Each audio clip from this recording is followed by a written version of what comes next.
let's try this again. Let's try this again. I'm not even gonna, well, I have to because, damn it.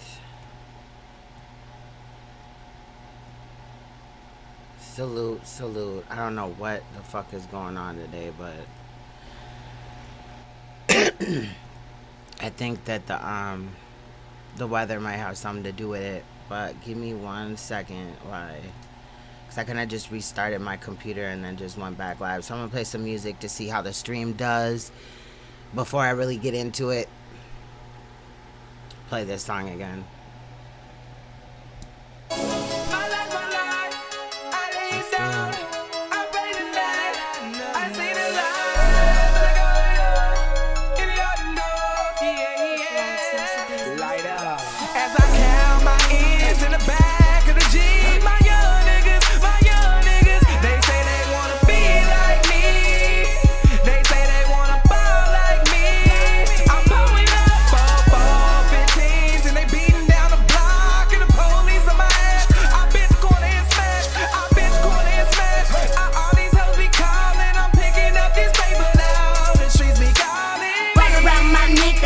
Turn that we make, our pockets getting bigger. Might find me in your state.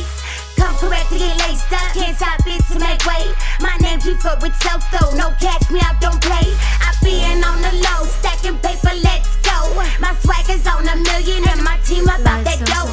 Cash on that Michelle shit, to respect it is that. Cause I don't know nothing else but push it to the max. Don't get mad, I'm just stating facts.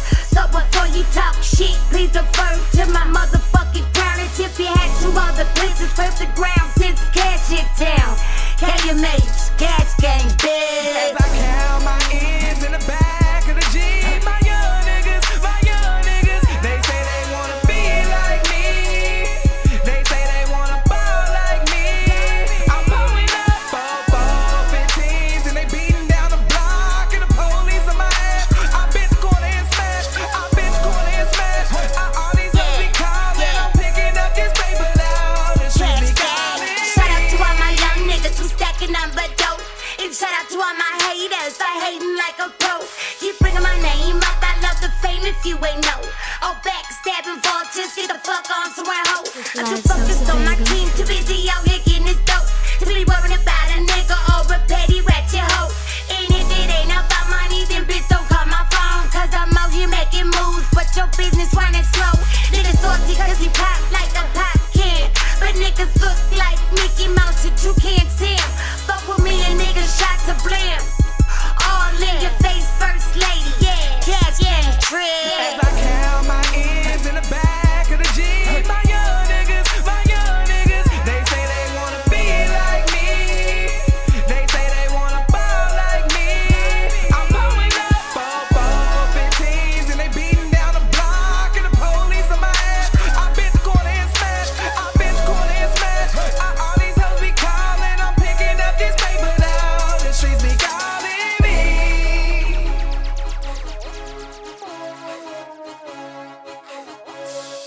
Live salsa, baby.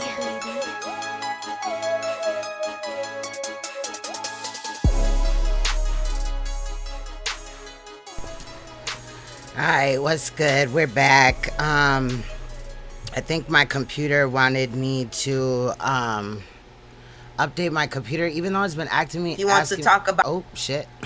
It's been asking me lately to update my computer a lot. I don't know, but that's what it wanted. So we're back, and we are finna do what the fuck we finna do. Okay.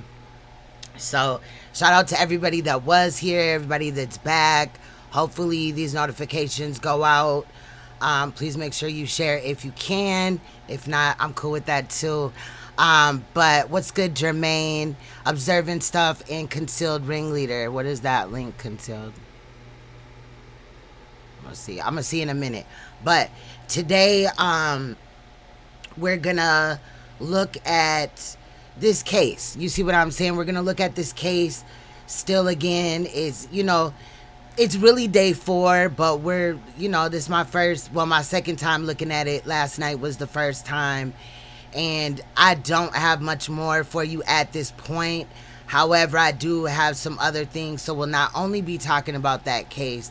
However, we will be listening to the 1 hour and something minute. I hope my AC is not too loud. It's fucking hot, you guys. But there's a 1 hour video where the son is talking about what happened the day that, he says that his father took his sister and his mother's life. And as you may know, the child is 4, and I'm going to play some clips. I'm going to move us over. But I'm going to play some clips. Also leading up to it, of course, I will skip over the clip, the hour and 7 minutes one. And this is just because, it's just one clip. But we'll also be looking at some short information. I looked, this is what I could find. And then I do have some other things that I kind of want to look at that have been on my computer, and I kind of want to clear them out.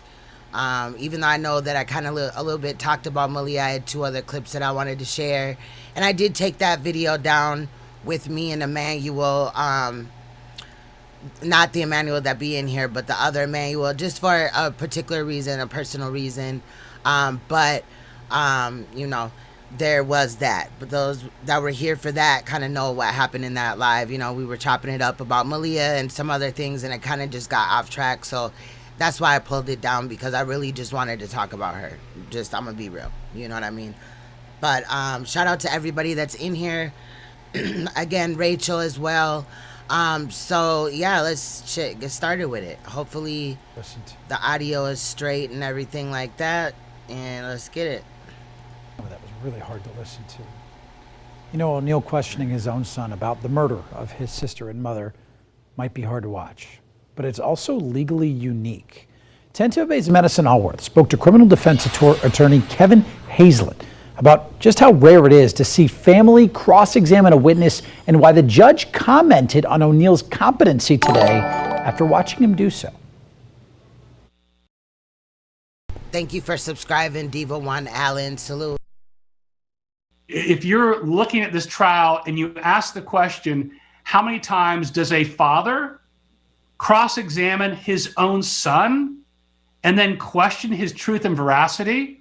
If you were to take 1 million cases in the jurisprudence system of the United States, it'd be less than 0.00001%. And when you consider the severity of the charges, and the chance that it would happen in a first-degree double homicide case, just about never. the fact that Ronnie O'Neal is representing himself in a case of this magnitude had to be rigorously approved by the judge with a Ferretta hearing. That's good, Rachel, because I was like, damn, please don't start this shit. But my computer needed to update. And I did do, one of my clients or whatever, he's worked with us for years. And I just kind of have some reasons why I have to check in with him every week. So he and I were on telephone conference, and I had my computer on at like 1 o'clock when we did that, and then I went and got my nails done, and I didn't turn my computer off. So somewhere in between there, my computer decided it needed to update. I'm not even thinking about it, just went live, and you know what I'm saying. So we good though. Which proves he is able to represent himself. To make sure that she hit all the wickets that A, he knowingly was doing it. Number two, intelligently was doing. That means she needs to make a finding he was an intelligent enough citizen to represent himself. And lastly, aware of the dire or grave consequences, meaning if he's convicted, what would happen to him. And the judge wanted to emphasize that today. So I do just want to note that for the record, that Mr. O'Neal appeared to be in command of the facts and knew the points that he was trying to get across, and I feel that he did so competently. All right? So that if an appellate court looks at this, they'll say, see that? I see. Not only did the judge make a finding that he was okay to represent himself, she made further findings during the trial to ensure that there's a good record She's a Scorpio. Hey. I said, shout out to I said, but I'm a Scorpio as well, and I've never killed anyone. So, not this lifetime anyway. So, I'm just saying, but no. Doing so competently and intelligently. All right, let me see. I don't know if I believe. I think that in reality, I think that he was the aggressor in this case, but obviously we will see. So again, before we get into the hour and 7-minute portion of the trial where the son was cross-examined, we're gonna just go through these short little clips involved in this case before we go to that one also involved in this case. But today he testified in his father's murder trial, the same man who's accused of stabbing him and killing his mother and sister. A 2018 night so painful to recall the boy wasn't even in the same room as his father. Oh, she is? Okay. Day 3 of the Ronnie O'Neal double murder trial featured his own son, who was 8 at the time, saying he saw his dad kill his mom and sister. And we're not showing his face to protect his identity. Just a heads up, how he describes that night in 2018 is difficult to hear, especially coming from a young child. Let's bring in our Bo Zimmer, who's covered this trial since the start. And Bo, hearing what little Ronnie said his father did to him and his family that night was really awful. Absolutely, Ryan. And it was actually very interesting to hear Judge Sisko actually make a point on the record of calling Ronnie O'Neal very competent in his questioning of his son. But that certainly did. I had also tried, I don't know, somebody had tried to send me a link of allegedly the 911 tapes or something like that. But when I went to the link, like, it just was like the YouTube little monkey dude saying error or whatever. So I don't know, like, if I didn't move fast enough or whatever, but I said they never released her 911 tape. She said, I'm sorry over a dozen times on her 911 call. If they didn't release them, then how do people know that? You know what I mean? I don't know. I would love to hear them if I could. Today he cross-examined his stepdad, who testified that he called him that night and said that they were trying to kill me. That they are trying to kill me. Wow. Did not make it any easier. Many people in the courtroom fighting back tears. No, you're good. You're good. As this father came face to face with his own son for the very first time since that alleged attack on his entire family. I just saw my dad holding a shotgun and my mom and mom screaming at him. The now 11-year-old son of Ronnie O'Neal tells the jury what he remembers from the evening of March 18th, 2018. It's the night O'Neal is charged with gunning down the boy's mother with a 12-gauge shotgun, and according to testimony, even trying to recruit his son. Right, you're saying what she was saying. Help. And then my dad said, come in here and that's true. Come kill this baby. What's good, Alicia? Salute. And then I went in the room, and then he handed me the shotgun and helped me shoot it. O'Neal's son. And when the child was just talking, were you guys able to hear him pretty good or whatever? Because I want to try to fix whatever sound issues if I can. Now, like I said yesterday, sometimes it's an issue with they only have one. I forgot what it's called when people record in that fashion, but it's normally things more heavier duty equipment. Like normally if you record with your cell phone, you're gonna have both ears or whatever, but you can hear when you're using headphones that there's sound only coming out of one thing or whatever. So I can't fix that, but I can up the sound or whatever if it does get low in there, and also to because of my AC and shit. But recalls his mother running out of the house, but says he stayed inside, telling the jury he never saw his. Okay, hold on. I said that the shotgun wounded but didn't kill her. The shotgun wound was not lethal. It was the blunt trauma to the head that killed her. Yeah, didn't he beat her with the shotgun until it broke? His father fired the fatal shot. And she was shot in the arm, correct, with the gun? And because he was talking about a chunk of her arm or something. I saw her she was stumbling outside, and then I just saw my dad chase her. You guys look at his hand up here. This is the part of the body that was burned. I just feel so bad for this child, for real. It's so messed up that he had to endure this, something so traumatic. Observant said yesterday, I can't really think of anything more traumatic. Yes, being molested or, you know what I mean, I got maybe sex trafficked or something like that is tragic, but watching like 2 of your family members get murdered and then the person is trying to murder you and the person is your father, like that's deep as hell. I feel so bad for this child. There, prosecutors allege O'Neal next turned his attack on his own 2 children. Did he do something to your sister? Yes, he hit her with an axe in the head, and then in the back, and the back, and then the head.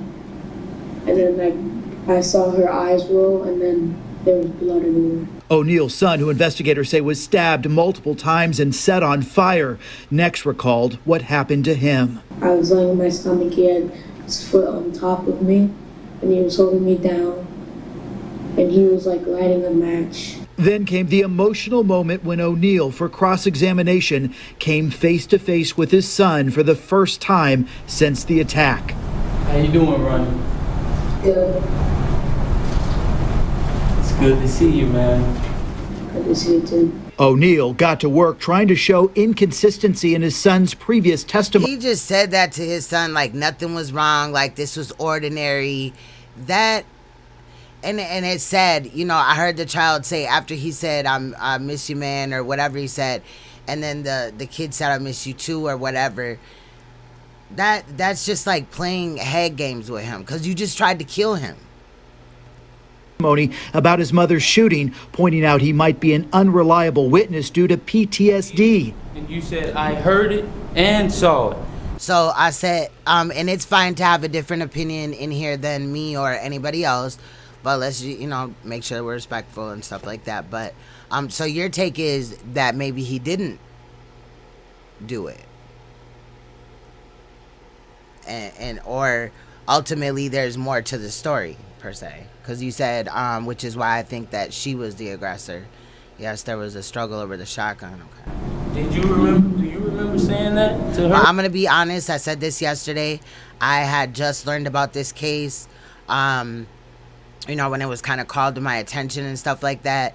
So I'm not up here pretending that I know everything, but I did try to gather what I could, you know.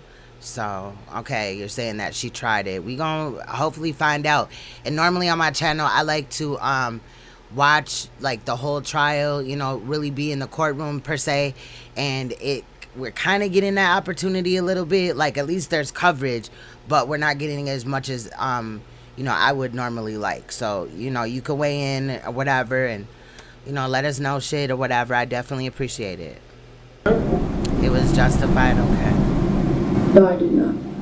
And when you gave your interview to Detective Dirks, were you still laying in a hospital bed when that happened? Yes. And when you were laying in that hospital bed, I did you agree, have Jermaine. tubes in your arms and you were hooked up to some machines and stuff? Yes. The judge ultimately offering up an assessment of O'Neal in court. So I do just want to note that for the record, that Mr. O'Neal appeared to be in command of the facts and knew the points that he was trying to get across, and I feel that he did so competently. All right? Thank you. Look, he was geeked up. He was really geeked up right there. That's, you know, and I'm not saying that to pick on him or whatever. I genuinely brought that up just to see, because when you get to study the character of somebody, you know what I mean, or whatever, those are also things that, you know, you pick up or whatever. Even, you know, the fact that he acknowledged his son, and he did seem to, I mean, if y'all don't mind, we could go back, but we're gonna watch it anyway. I don't know, I don't know if we're gonna see these same views. I haven't even looked at the video that we're gonna watch, the 1 hour and 7 minute one. And that may be more than just a... Those little characteristics are good to see, even if they're negative or whatever, because, you know what I mean? I'm just saying. Simple compliment that you heard there from Judge Sisko. She was very intentional about putting that on the record, and that could come into play should his competency or lack of representation come into play later in this trial. Guys? So I said, where are you seeing the whole trial from? Are you just seeing the news coverage, or are you watching it on, what is it, crime? What was that again? Court TV. So you heard Bo mention O'Neal's strategy of looking for inconsistencies in what his son said. So we spoke with a licensed clinical psychologist, Dr. Stacy Schneckner, to get a sharper insight on why he may have trouble remembering what happened. Just because he said different things doesn't necessarily mean he's lying or coached. Okay, that's true. I mean, and with that idea, you could definitely understand. I'm not, saying that this is my final answer. It was a fight and it was you know what I mean? And it just happened and all this and that. I'm just saying that maybe with that understanding, if that did happen, then we could understand why maybe the boy maybe responded to the dad like that, like it's good to see you too. Or maybe the boy wasn't there for the whole every exact waking moment of it, or what he perceived was different from, you know what I mean? I'm just saying. I'm just trying to figure out what the hell's going on here. Whether, he was fighting for his life or whatever. But I'm just saying. Trauma. I can't wait to hear the whole thing of the kid, you know what I mean, up there. But he is brave for that, regardless, period. Maybe he's remembering different parts. He's remembering different parts in different orders. I mean, it is trauma. You don't know how the brain is processing. Yes, yes. She says children who go through that type of trauma need to be heard. Adults need to be supportive and listen without prompting them with probing questions. She says it's important to look for signs they've changed their daily habits, their mood, or how they feel about themselves. We need to be able to also provide routine, some consistency in food and sleep and other things, so that they feel that the world is not always unstable. It's going to immediately present them with an anxiety disorder. They immediately need to go into some type of therapy, and it's possible they need to be psychiatrically evaluated for some type of medication to help them stabilize through the shock, the anger, the depression, and processing everything. She says but there is holistic ways to also deal with any type of issue medically or mental health wise or whatever. I definitely am not one for taking or giving my children just medication, period. But you know what I'm saying, they'll be on some vitamins, you know what I'm saying, they gonna eat good, they gonna eat, you know what I'm saying, organic food. Turning to your child's pediatrician can help you find resources if you think your child is struggling with trauma. We're going to continue to follow the Ronnie O'Neal double murder trial for you. Download our 10 Tampa Bay app. Because what ends up happening with a lot of those medicines that they just willy-nilly just, give kids or people with mental illness. On some mental illnesses, it is a good idea. It depends what you, willing to work or whatever or do. But y'all know them commercials where they be like, if you're having trouble sleeping, take this. And then they make the drug seem all great and good, right? And then they get into, you know what I'm saying, the side effects, and it's just a whole list of crazy ass side effects. Like, you're gonna end up with more issues, after taking the drug than when you started. Like, it's just, you gotta outweigh it. But that's your own discretion or whatever, period. Let's continue. We don't got much. Oh fuck, this shit is low as hell again. God damn, people, can you learn how to fucking record?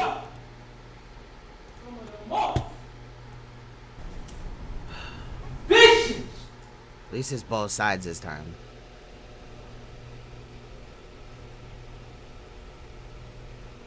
Lying! Still low. I don't know. I'm gonna be real though.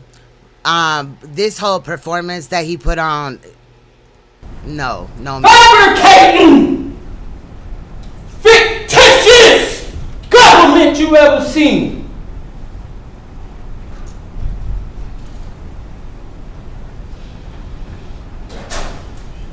By the time it's all said and done, you will see who is the mass murderers.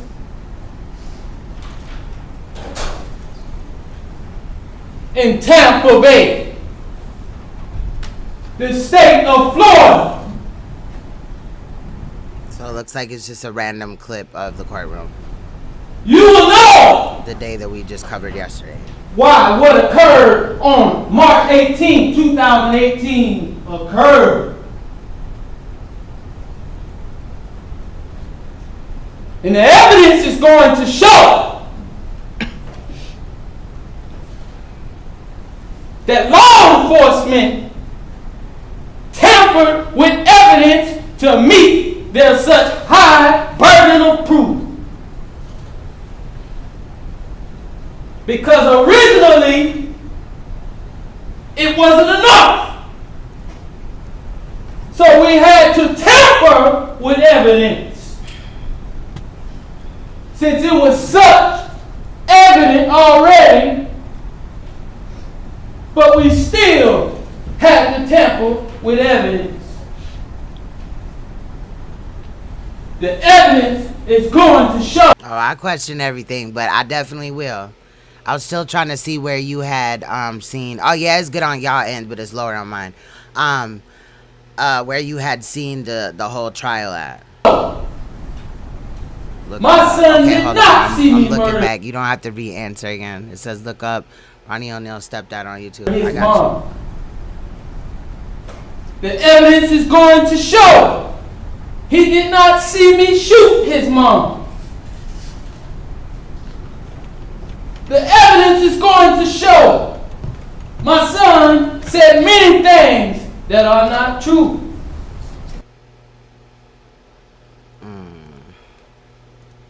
Alright, hold on. Let me grab. You put your life on the line. Yeah, I'm not seeing the same thing. Everything I'm seeing was not today. But I do have some clips from today or whatever, so maybe that will help us out. I'm pretty sure it's not the last time I'll be talking about it either. I don't know why this is up here. Alright, I gotta fix my audio again because I'm sure the next clip is not going to be that low. Alright, so... Alright, so... Still going back to this. Local law enforcement Never mind. wanted to make it seem like I'm some kind of menace to society. And I ran after killing Kenyatta Barron knowing that authority was on the way to kill my own children. I wonder why I would do something like that for no reason. And I'm standing here competent as can be, representing myself today. Okay, let's see what else we got here. I know some of this is just kind of a recap, like I said. And then we'll get into it. I do have also, right before I went live, I saw that Hillsborough County Sheriff Deputy who adopted Ronnie O'Neal's son testifies, and they just talk about that for a couple of seconds. Opening statement. 3-4 more short clips. I will also continue to look though, because some of them might be just coming in from the news people or whatever. Are underway in the murder case against Ronnie O'Neal III. He's a Riverview man accused of killing his girlfriend and their 9-year-old daughter 3 years ago. O'Neal is taking an unusual stance of representing himself in court. So here's some of what he had to say to the jury. I'm pleading not guilty to the charges of premeditated murder. They didn't want you to know the truth. And it might sound far-fetched, but I guarantee you, we're going to see who the liars are before it's all said and done. Mark my words. There is a public defender on standby if he does change his mind. He faces the death penalty if convicted. We're going to stay on top of this trial for you. We'll bring you any updates here on air or on your phone. You can download to get updates on our app. Okay.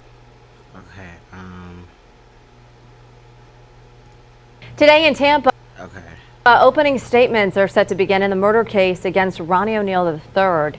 He's the Riverview man charged with killing his girlfriend and their 9-year-old daughter 3 years ago.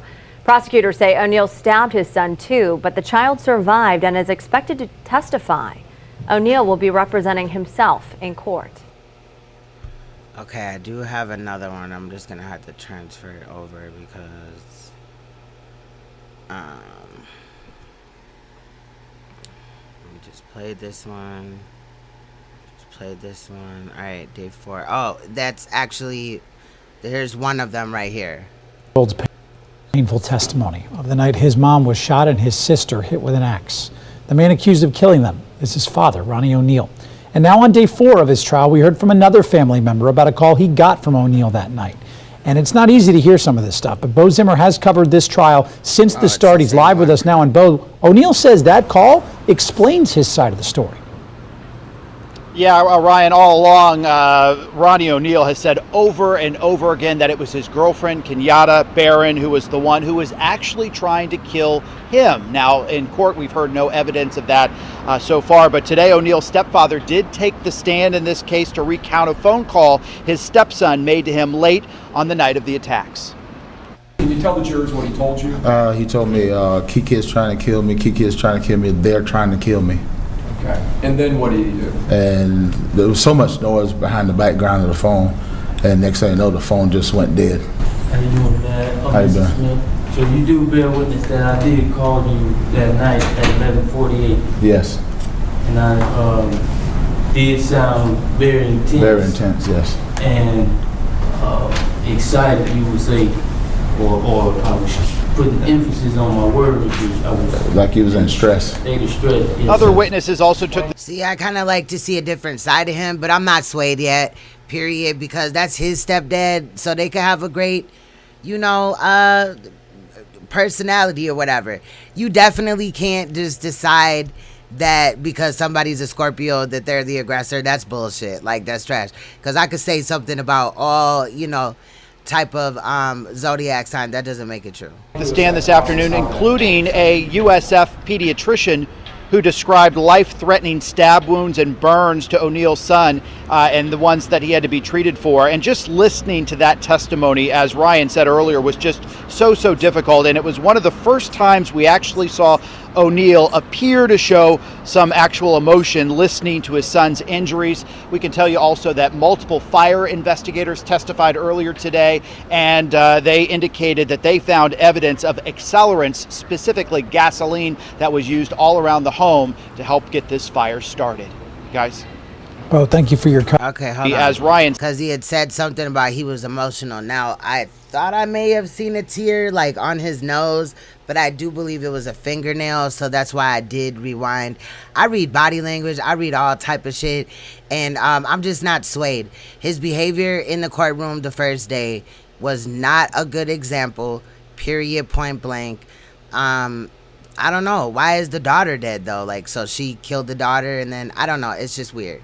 Why did he just sit there and fucking, like, I don't know. It's said earlier was just I don't know. so difficult, and it was one of the first times we actually. Why does the son think that his dad killed him? I mean, tried to kill him. We saw and killed her. I don't know. But I think this is his nail. I don't think this is some tears. I don't see any. I mean, anybody could do this. I mean, come on. O'Neal appear to show some actual emotion listening to his son's injuries. That is a fingernail.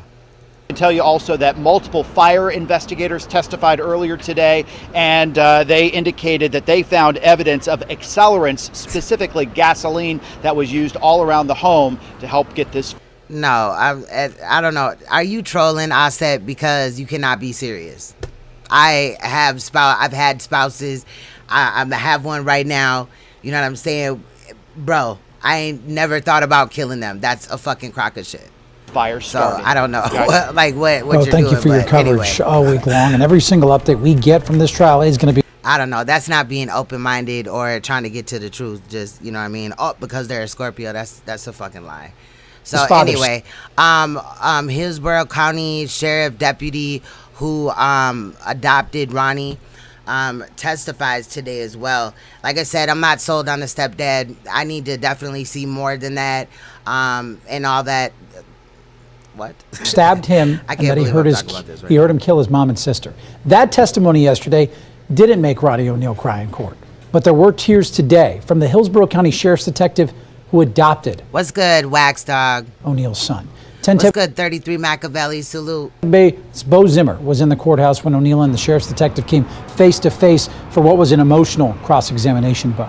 Yeah, I know. I talked about that yesterday where allegedly she was on the phone with his other baby mama that, you know, I guess they have a son and there is a couple weeks apart. But that don't mean that she was finna kill him and all this and that.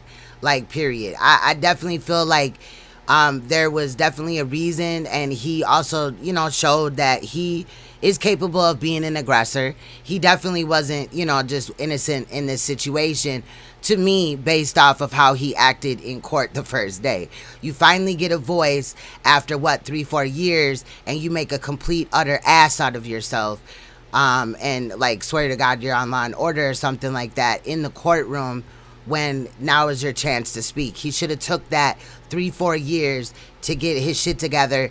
I would have been rehearsing the fuck out of that. I would have known that shit by fucking heart, period. I would have kept my emotions under way. I would have really did a lot of motherfucking research to come off better than what he did on the first day. Again, I'm not saying that I know anything, but you're kind of, to me, you're kind of jumping a little bit to conclusions because you don't know what happened. You were not there. You see what I'm saying? And that your logic in the fact that in your mind that his baby mama killed him, the one that's dead now, is that because she's a Scorpio and they kill their spouse. You legit said, no, Scorpios kill their spouse, not random people. Scorpios will kill their spouse and you know it. Quit playing.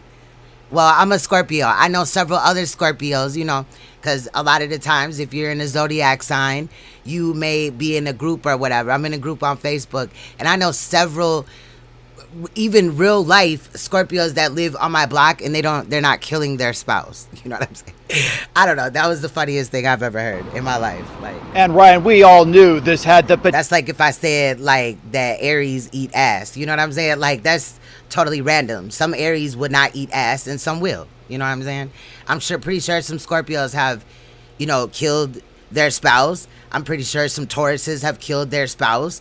I'm pretty sure that every sign has either killed somebody or somebody else. So you can't group it. That's weird. That's potential to be a very powerful moment. And of course it certainly was. It don't matter at this point. He killed the woman, period. I don't think that, I don't believe it. I don't.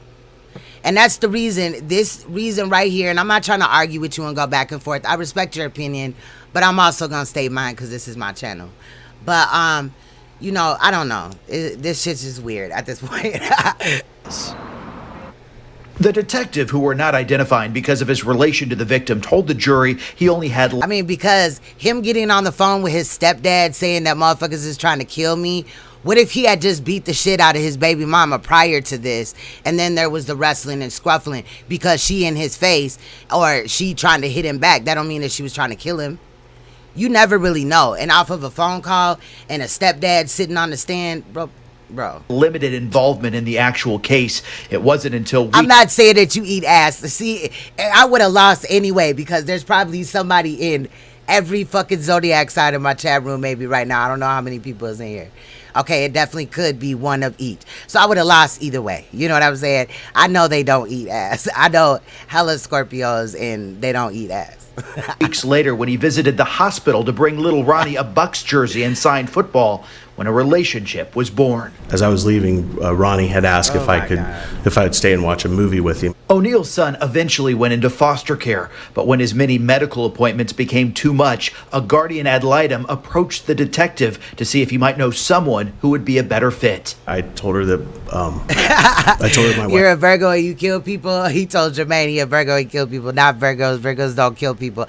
I'm saying though, bro, I'm not saying that all, and that's weird to just categorize oh, she's a Scorpio, she's a murderer, she kills her spouse. What the fuck? Bro, that's funny as hell. That's the most hilarious thing I've ever heard in my life, at this moment right now. That shit tickled me silly. I don't know. I don't even want to say nothing because everybody gonna jump down my throat and shit. We ain't gonna be talking about the motherfucking case. We gonna be talking about zodiacs and shit. Now, I think that just like with every race, there's good people and there's bad people. You feel what I'm saying? And that's why kind of, I fuck with the Scorpio shit for, you know what I'm saying, as a group thing or whatever. But I don't really post online that much Scorpio's this and that's why we're better. I got some petty ass motherfucking ideas for memes, okay? But I don't want everybody else in my zodiac sign to unfriend me or just judge me and shit. You know what I'm saying? Period. But I don't know. I'm just not sold. Hold on, my kid is texting Wife and I'd me. be happy to take him. And did you take Ronnie into your home? He came to the house about an hour and a half later. It was then Mr. O'Neill's turn to cross-examine. He'd previously made accusations against law enforcement of possibly coaching his son on what to say to make him look bad. But when it was his turn to ask questions... Thank you, sir. If you have cute feet, facts. Real shit. What's good? We are 5 Fists. Salute. I mean that from the bottom of my heart to the top of my head. No further questions, John. And the prosecution is expected.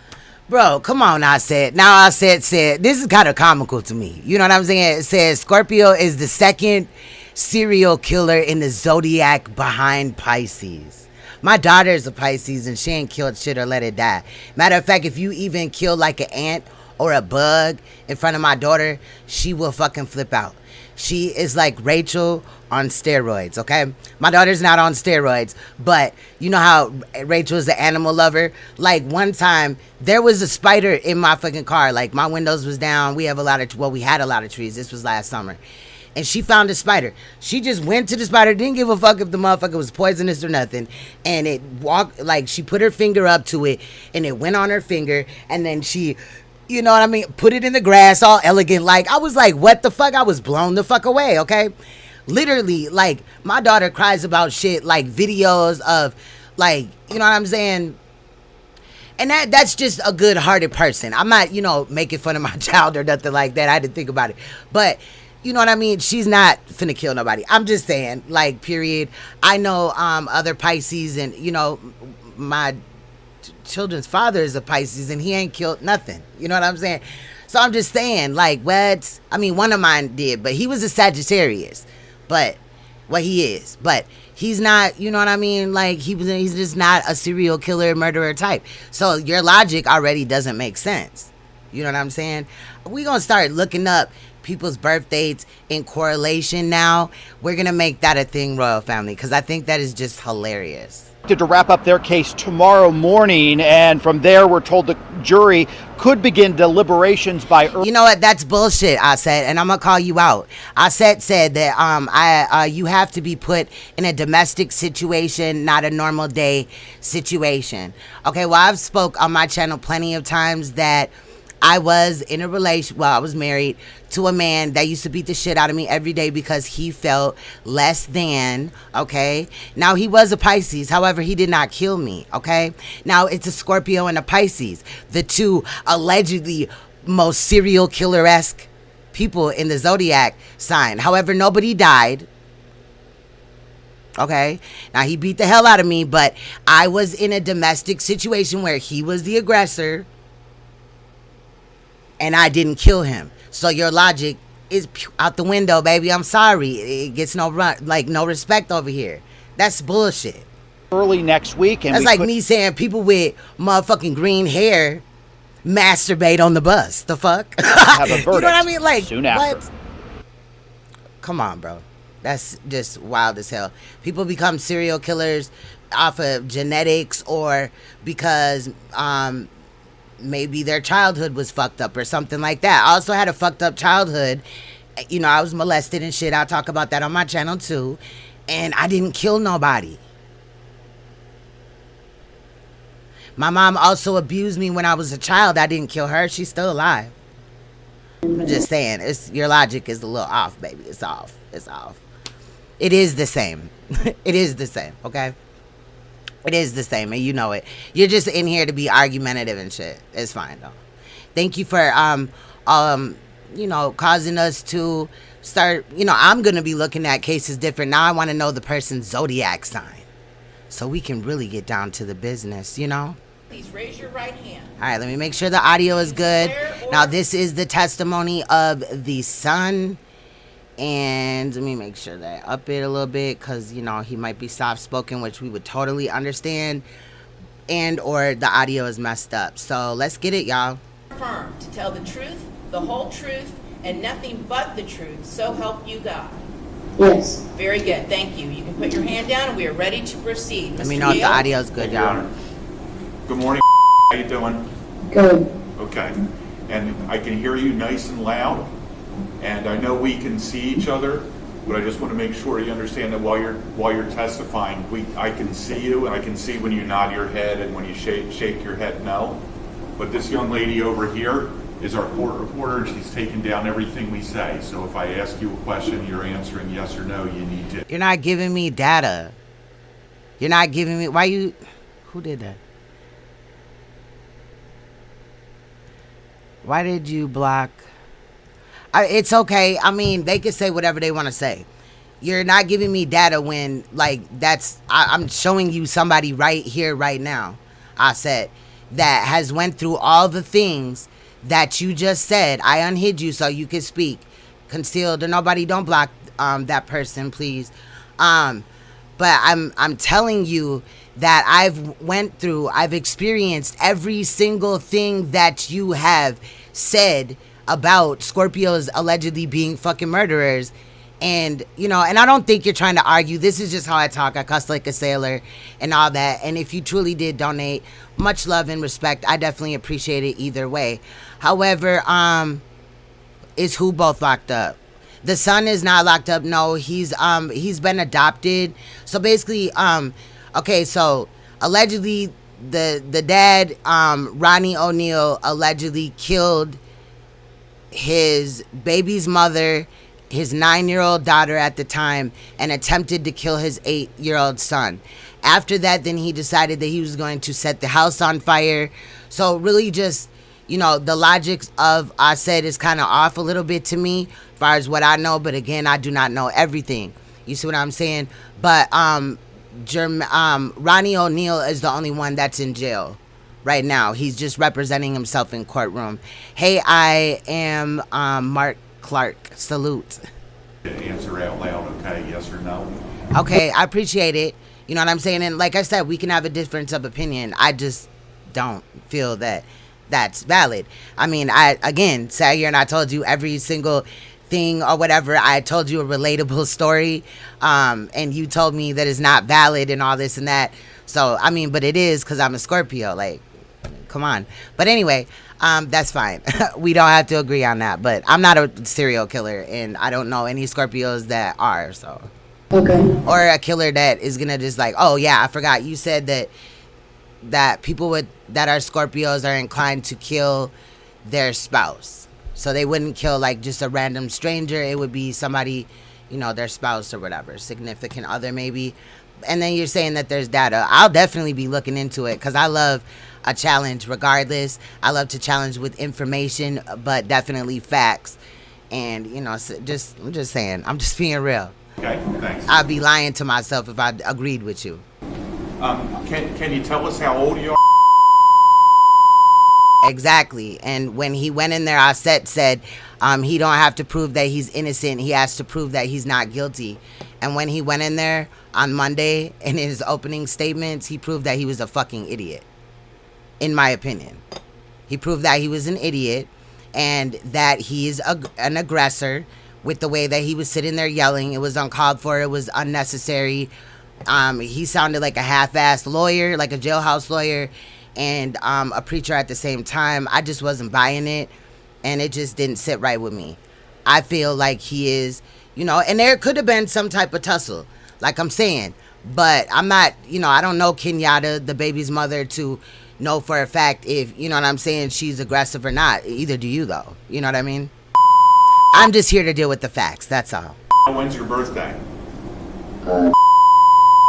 It is not. I swear, Wax, I promise you. I would have just been like, you know what? We could fight this case together. I definitely would have had an attorney, though. In a week? I do, too. Weeks, you're gonna be... And then also with that said, if I just decided to go with your logic, like, yeah, she was the aggressor, he's not guilty of it because it's premeditated murder. I understand those of you that want to support this man or whatever because you needed him to not, because he's being charged with premeditated murder, first-degree murder, you need him to not be guilty because in your eyes, he was provoked into murdering her, allegedly. However, there's no proof at all. Calling your stepdad on the phone and saying, hey, they're trying to kill me, does nothing at all. It doesn't prove any point to me. You know what I mean? Plus, I don't know if his stepdaddy's a liar or if he's like cool with it or whatever. Like, dude could be a whole crackhead on the side. Like, I don't know though. Yes. I need to see it for more than that. What grade are you in? He did though, Jermaine. He did remind you of Sideshow Bob on cocaine. All right, I'm gonna shut up because this is this child's testimony, and I'm gonna respect him for what we can hear. There's a lot of bleeping out, obviously, because you know this is a sensitive type of situation. But I'm gonna shut up though. I promise. Well, I'm gonna repeat this. Basically, just. You're getting ready to start over again? Yes. Okay. What's your favorite subject in school? Science. Science? What part of science do you like? I like space. Space? Yes. Okay. What do you want to do when you grow up? Mostly like be an actor. An actor? Yes. Okay, that's great. Good ambition. Do you have a friend there with you on your right? Yes. All right, who's there with you? My name is Tibet. Tibet? And what's Tibet? Is Tibet a dog? Yes. Okay. Oh no, I said we all good. There's no love lost and shit. Like, you know what I mean?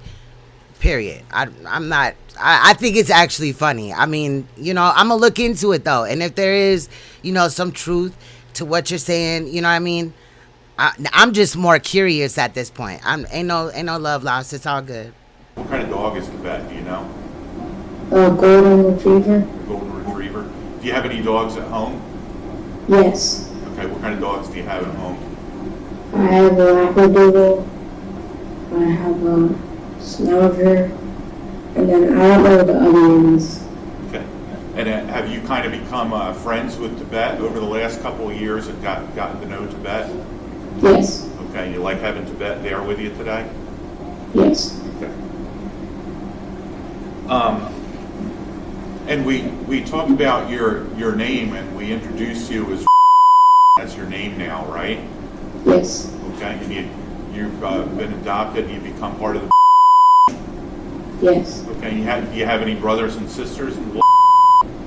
Yes. How many brothers? And I think it's good that they did change his name because regardless, whatever happened that night, I don't think that man should just have to, because every time that he hears, he is a junior, so every time that he hears Ronnie O'Neal, he's going to probably think about that instance. Regardless if it was, you know, just some shit that happened, a fight that got out of control and all that, and he ended up being just the one that came out on top or whatever. But I'm inclined to go with, you know, the child's testimony. So this is a make it or break it. Brothers and sisters do you have? I have 3 brothers and I have 2 sisters. 3 brothers and 2 sisters? So Yes. you got a big family now, huh? Yes. Okay. Was there a time when you were when your name was different, when you were known as? Yes. Okay. And do you know what we're here to talk about today? Or should I say that again? Do you know what we're here to talk about today? Yes. Okay. Do you remember the night when something bad happened to your mother and your sister? Yes. And was that about 3 years ago? Yes. So you would have been old at the time? Yes. Can you tell us what is the first thing you remember about that night? The first sign to you that something bad was going to happen? Basically, I was sitting in my room and I saw my mom and my dad arguing in the room. Were you awake or asleep? Awake when I saw. Okay, you were. Did something wake you up, or were you already awake and doing something? No, they were just like screaming at each other. Okay, so you heard your mother and father screaming at each other? Yes. Okay, and what did you do? Did you get up and look to see what was happening? Yes, and my mom told me to get back in my room. Okay, And when you look out your bedroom door, can you see down? Were you able to see down in the bedroom where your mommy and daddy were? Yes. Okay. And tell us what you saw. I just saw my dad holding a shotgun and my mom screaming at him, and then I just fighting. Have you ever seen that shotgun before? Yes. Where have you seen the shotgun? Under the bed. Under what bed? My parents' bed. Under your parents' bed? Yes. Have you ever used the shotgun before, or had you ever seen your father use the shotgun before? Yes. Okay. So, you saw your mother and father arguing in the bedroom, and your father had a shotgun. What happened next? What did he do? My mom ran into my sister's room. My mom ran into my sister's room into the closet. And was your sister's room right next to yours? Yes. So your mother had to kind of run toward you? Yes. Did you see that happen? She ran, yes. Okay. And when your mother ran into your sister's room, what did your father do? Did he go after her? Yes. And did he have the shotgun with him? Yes. And did he follow your mother into your sister's room? Yes. What was your sister's name? Okay. Regardless, I mean, if there was some type of argument or whatever, understandable. The girl just obviously found out or has to deal with the fact that her man got another woman pregnant and the baby is alive and all this and that. But he's the one that came in the room with the shotgun, so that's important to remember. And can you tell us about... What's good, Ray? How you doing, bro? She was autistic, but she couldn't talk. She was not able to talk? No. What about walking? Was she able to walk? She struggled with it, but then she was able to walk again. Okay. Did she have a wheelchair that she used sometimes too? Yes. All right. So what happened after I might have just asked you this, but just to clarify, when your father followed your mother into your sister's room, did he have the shotgun with him? Yes. And what did you do after that happened, after your father followed your mother into your sister's bedroom? Well, I kind of sat in my room, and then my sister was sitting on the bed, like on her bed. She was sitting up on the bed? Yes. Okay. And so she was awake when this happened? Yes. All right. And tell me what happened next. And then my dad told me to walk around and say, like, some words. And do you remember what words your father told you to say?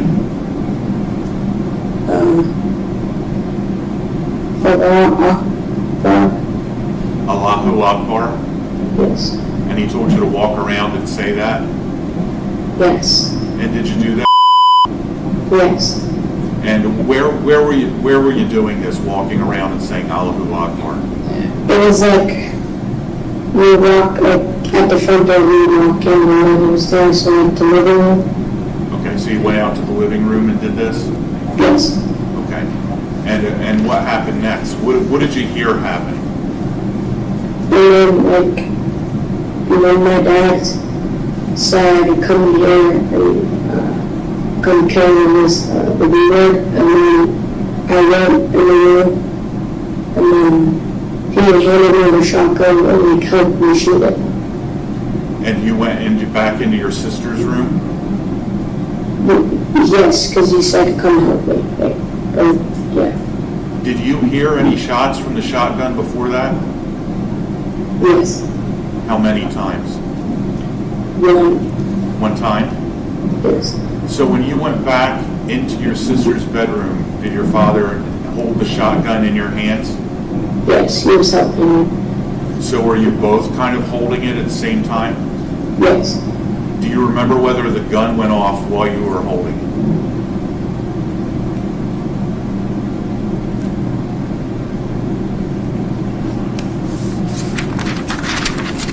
Do you remember?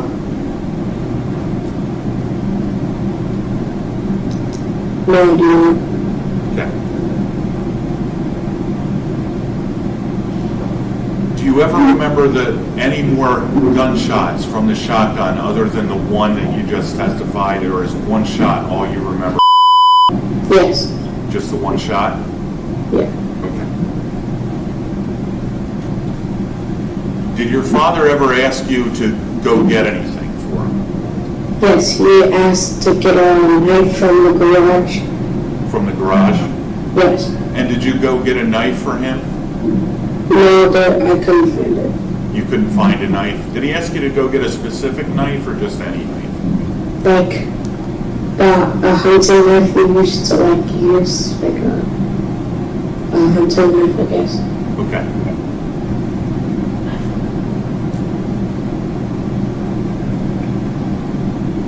Was there a time when your mother was able to get out of the closet? Yes. I was standing right by her house phone, and then I just saw her, she was standing outside, and then I just saw my dad chase her. So your mother stumbled past you going outside. Did she go out the front door? Yes. Can you tell us when she ran out the front door if she was hurt? Were you able to see whether or not she was hurt? No, it was dark. Okay, was she saying anything? No, nothing that I remember. And so far, it doesn't sound like she could be the aggressor. Aggressors don't be all in the closet and shit. Aggressors ain't finna run like that. I'm just saying, bro. Was your father chasing her? Yes. Did he still have the shotgun with him when he chased her out of the house? Yes. Was your father saying anything? Saying anything, nothing that I remember. Okay. So when your mother and father both leave the house, what did you do then? I was still standing. Hey, Mimi 6, salute. By the house phone. Still standing by the house phone? Just to give you a really quick rundown, I don't know if you know about the Ronnie O'Neal case, but allegedly Ronnie O'Neal in, I believe, 2018 had allegedly killed his baby's mother, Kenyatta, his, at the time, 9-year-old daughter who was autistic, and attempted to kill his, at the time, 8-year-old son, who is now at 11, who's on the stand testifying at this moment. And that's what we're listening to on the accounts of what happened that day. Also, Ronnie O'Neal is representing himself, so, you know. Yes. Do you ever remember going outside that night? Oh, yes, I remember walking, like walking, but not like. I mean, and let me clarify the question, okay?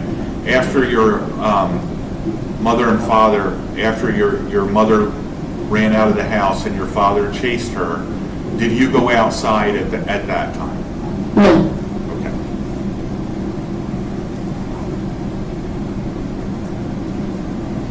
So could you hear anything of what was happening outside after your mother and father ran out of the house?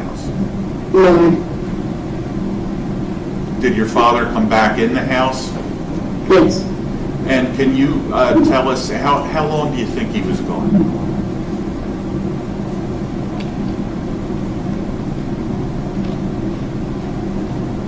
Was it a long time or just a minute, a couple minutes? Like a minute, not really long. Not really long, just like a minute? Yes. Okay. What happened when your father came back to the house? He went into the, actually, he went in the garage.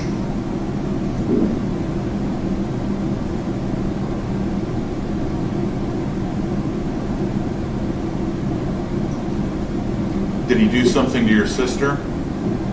Yes, he hit her with an axe in the head, and then in the back, and the back, and then the head, and then I saw her eyes roll, and then there was blood everywhere. Did you see where he got the axe from? No, no. Okay. Had you ever seen this axe before? Yes. Where was your sister when your father hit her with the axe? She was in my parents' room. How did your sister get into your parents' room? He dragged her into my parents' room. And when you say he dragged her, or do you mean Like he grabbed her into my parents' room. your father grabbed her and dragged her into your parents' room? Yes. Can you describe kind of how he dragged her? Was it by one arm, by her legs? How did he do that? Like just like running, like taking her to the room. Was your sister awake when this happened? Yes. Okay. And was it in your parents' room where you saw him hit her with the axe? Yes. And where in the room did he hit her with the axe? Do you remember that? So it was, we were walking the door, and it was like, she was sort of like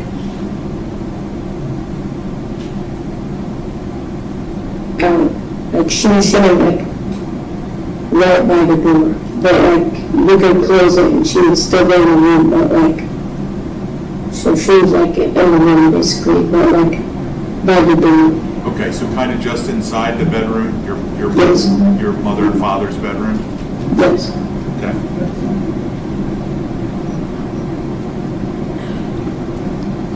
What do you remember happening next? He hit her in the back of my axe and then in my head, and then there was blood everywhere, and then he lighted something, with the tissue and a match. He lighted something with a tissue and a match? Yes. Do you remember your father ever? So listen to what this kid is saying. Now, again, he could have misplayed, or misremembered or whatever, like, I was saying and that lady was also saying as well, but I'm inclined to believe him. I get what I said is saying. It's a very valid point too. I said I'm not riding with him, period. I'm just saying that they're charging him with first degree and it wasn't first degree, and that I was saying that they respect the law, the process of the law.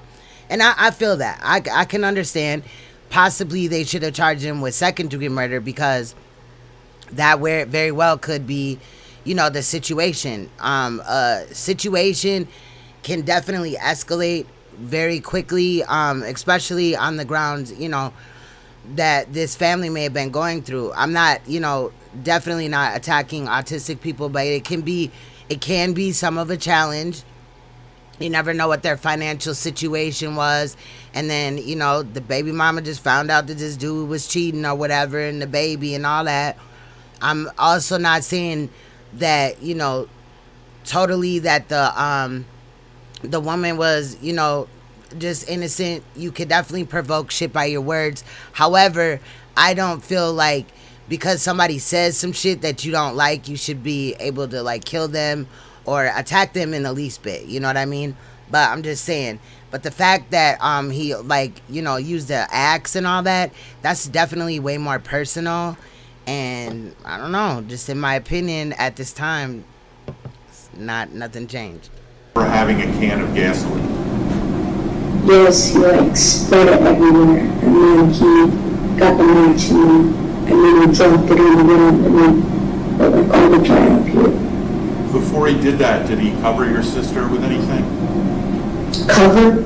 Did he put anything over top of your sister? Do you remember? You don't remember? No. And then if we find out that he put, my bad, I muted myself, that he put a blanket over his child and then did all that, bro, no. The whole fact that the house was burned down, like, what was that about? You know what I mean? I can understand why they jumped to premeditated, because it seemed like he tried to just like cover up some shit. Okay. But he started a fire in that room. Did he close the door? I don't remember that. Okay. What happened next? And then he went in the garage, I followed him. And then he put me on the ground. He put me on the ground, and then he had his foot on top. I was on my stomach. He had his foot on top of me, and he was holding me down. And he was lighting a match. He was lighting a match with the tissue, and then he threw it down. And then Do you remember your father pouring anything on you? Do you remember feeling anything wet on you? No, but I remember actually before that, he called someone or maybe, and he said, I just killed someone. I just killed this baby. Okay. Did you have a lawn video? I don't think that Shorty is lying about that. I think that Shorty is telling the truth. Like, Your family have a lawnmower? Yes, we did. Do you remember anything about the lawnmower that night? Your father doing anything with the lawnmower? No, I didn't. Okay. Do you ever remember your father cutting you or stabbing you with anything? So when he tried to put me on the fire or whatever, he tried to light the match and put me on fire. I quickly ran up and went in the kitchen, and then I backed up. He opened the drawer, and then I remember just I was understanding everything, and then I walked out the front door. Okay, so you remember when he was holding you down with his foot, and after that you were able to get up and run into the kitchen? Yes. And you remember him going to the kitchen with a drawer in the kitchen? The drawer in the kitchen, what you said? Yes. See, and then also, like, if this was, the baby mama, Kenyatta, being the aggressor, why then kill the daughter and attempt to set the son on fire and kill him as well? It's just a little bit too much. It is like he planned this out. Okay. Do you remember getting burned at all? What do you remember about coming outside the house? Just flashes everywhere. Y'all can't hear him really good? I just remember going to someone and saying that I killed him, and then I got like a mask put on me, and I don't remember anything from there. Was there a lot of lights flashing and stuff when you came out of the house? Yes.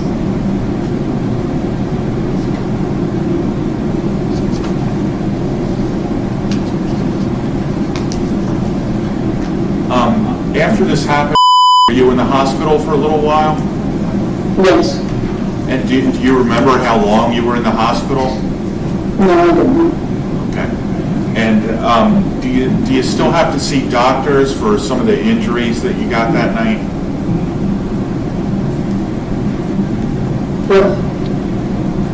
Yes. Yes. Do you have still some damage from the burns that you still have to have treated by doctors? No, not really anymore. Not really anymore? Okay. While you were in the hospital, do you remember ever having like a tube in your throat to help you breathe? Do you remember that? Yes. And after a couple of days, were they able to take the tube out when you could breathe on your own? Yes. Do you remember some detectives from the sheriff's office coming to the hospital and talking to you? Yes. And was that Detective Dirks? Do you remember Detective Dirks? Yes. Real big guy? Yes. Okay. And while you were in the hospital, were you able to talk to Detective Dirks and tell him what happened to you and your mom and your sister that night? Yes.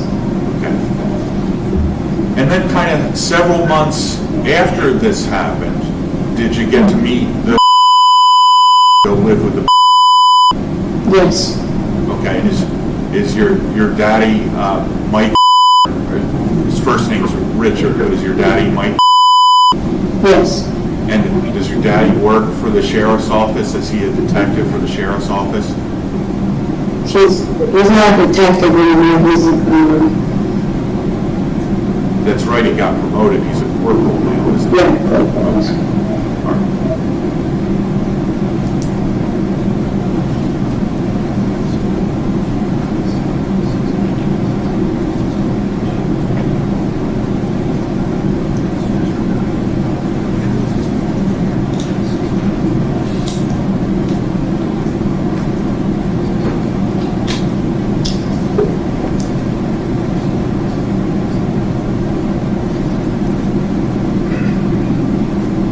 Okay, I just have a couple more questions for you, okay? All right, I want to go back. You testified that when your father dragged your sister into his room, him and your mom's room, and he hit with an axe. Was she on the floor when he did that? Yes. Okay, just inside the bedroom door? Yes. Was able to make any noises? Was she making any kind of noise while this was happening? After the hit in the back, she like cried. She cried like she cried.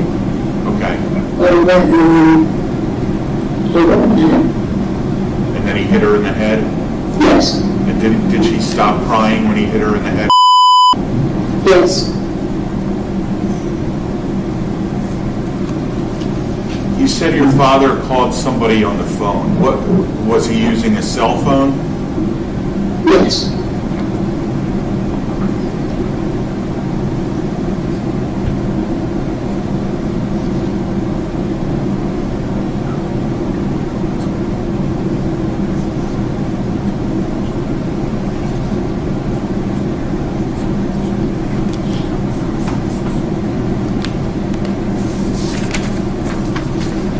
I have no further questions for Mr. Okay, Mr. O'Neill, any questions?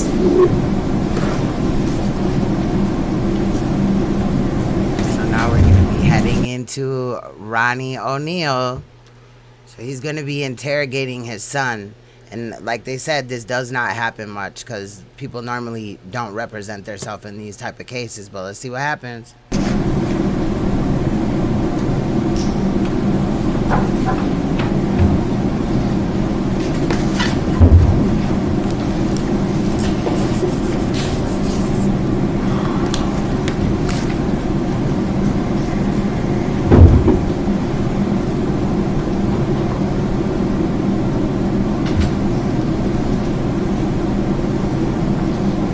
How you doing? Good. It's good to see you, man. Good to see you too.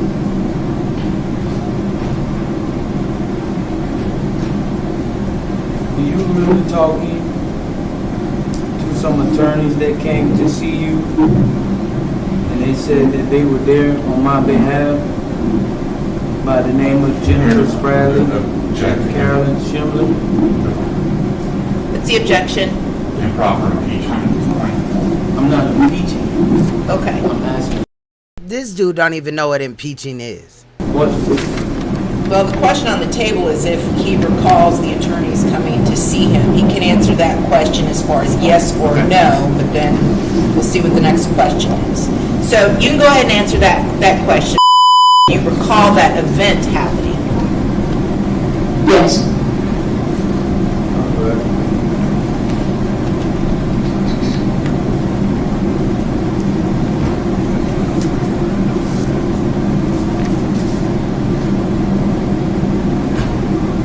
Do you remember doing things with me as far as things in the neighborhood and going to family events and things like that? Objection, relevance. I'm going to sustain the objection. So, Mr. O'Neill, your questions have to pertain to issues that were raised on direct examination, all right, as part of your cross-examination. So I have I feel like sustained this the... time he trying to like get in this child's head. Like, remember me? I'm your dad. I love you. Remember I took you out? It probably hurt his motherfucking feelings to hear or know that his son was adopted, you know what I'm saying, and calls another man dad. And double wanger, like banger, is, I don't know what the fuck I was saying, is that dude that happens to be a detective or now a corporal or whatever. See how fucked up shit happens? But he's sitting up here trying to like mind fuck his son. Not even 2 minutes into the shit. Objection, so do not answer that question. Okay? What's good, Melanin Empress? Salute. Yes, he is sick. Yes, it is hard to watch. Definitely. But you know I like them type of cases too. Lately, I don't know why, what started popping into my YouTube really quick is like crime scene. And the other day I was sitting there like, okay, so what happened? Like if somebody get their brains blown out or commit suicide or just die in their house, what does it look like and all that shit? Like, you know what I mean? I don't know. Sometimes I just have some weird shit. And next thing I knew, it must have been synchronicity because it's just started popping up in my YouTube shit where you can like watch people, you know, they're crime scene cleaners or whatever. And oh my God, like some of the story, they got like almost like a TV show or whatever on YouTube. That shit be lit. I might bring some of that over here too. I don't know. It's crazy. It's kind of deep though. And some of the characters, aka cleaners, are obnoxious as hell. So I don't know. But anyway. Next question, Mr. O'Neill. Facts, Rachel. Right, try to kill him. Yeah, I miss you. I miss you, son. How the fuck you missing me? You just tried to kill his ass. What the fuck? What? And do you remember doing an interview with Detective Dirks? Yes.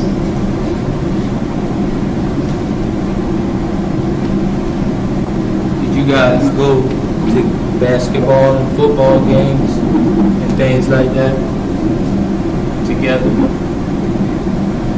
Shall I say it again? Did you guys go to a Bucks game together? Yes. Did you guys talk about anything that happened that night? No. No? At any time, did he talk to you about those things and tell you what to say here today? No. What about your new dad? I might have to look into that. I'm gonna look it up. I'm gonna write it down. Thank you, Jermaine. I don't know why it sounds familiar, but maybe I'm tripping. But Crowley is probably familiar to me because I've looked into Aleister Crowley before. Not to support him, but like, what the hell was this dude thinking anyway? All right. Richard.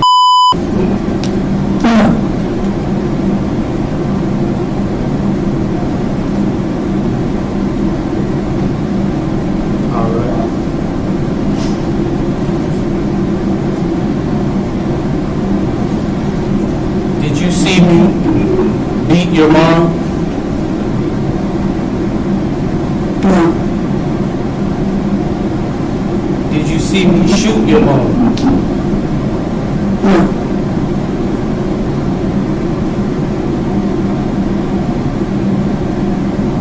Okay, yeah, I just looked it up. You're talking about David. No, that's not the same person, is it?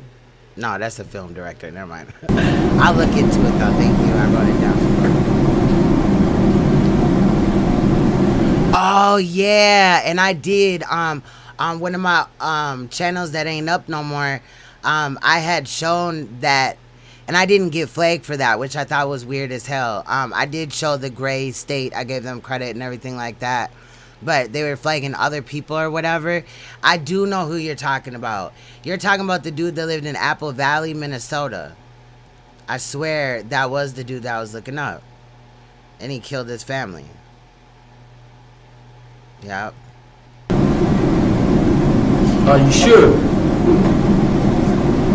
Yes. I didn't know though about the deaths though, so we'll be looking at that.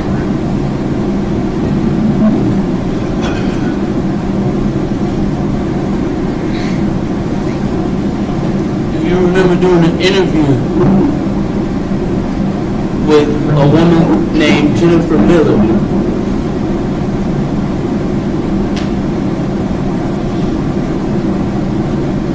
Did you hear me? Jennifer Miller? No, I do not remember. Well, you did do an interview with her. Yo, like his face, his facial expression. I feel it. And you told her. Objection and proper impeachment. What are you getting ready to ask him Well, he's next? looking at the death penalty, I thought, right? Correct? I mean, maybe he don't get it. Maybe he gets life or whatever. But I'm pretty sure that when all the other prisoners find out that what he's in there for, they're probably going to have a field day with his ass. But you never know. You never know. Especially just off the fact that he tried to kill, like, he killed his daughter and then, you know, tried to kill his son. They may not give a fuck about the baby mama part, I'm gonna be honest, but the daughter and the son, oh yeah. About the question that I just asked. Okay, so if he did the interview with Jennifer Miller? Well, before that, about him seeing the shooting his mom. Okay, well, go ahead and ask that question then. And he told me there was over there. So I gave him some. Well, you have to identify what record you're. Wait a minute, he just said, so I think it's improper what you teaching my child? What did he just say? Interview with Jennifer Miller? Well, before that, about him seeing the shooting his mom. Okay, well, go ahead and ask that question then. And he told me there was over there. So I gave him some. Well, you have to identify. He did say that. He said, but he said something different, and then he said something about Jennifer Miller, and he said, so I think it's improper what you're teaching my children. That's not your child no more, son, sir. You, like, when you did what you did, sir, like, identify what record you're. So he want to have kids that he could claim whenever the fuck he want to claim it. And the baby mama that just had his baby better just hope that he gets, like, life, because he could in turn do this shit to your ass and then blame it on you and your child. You know what I mean?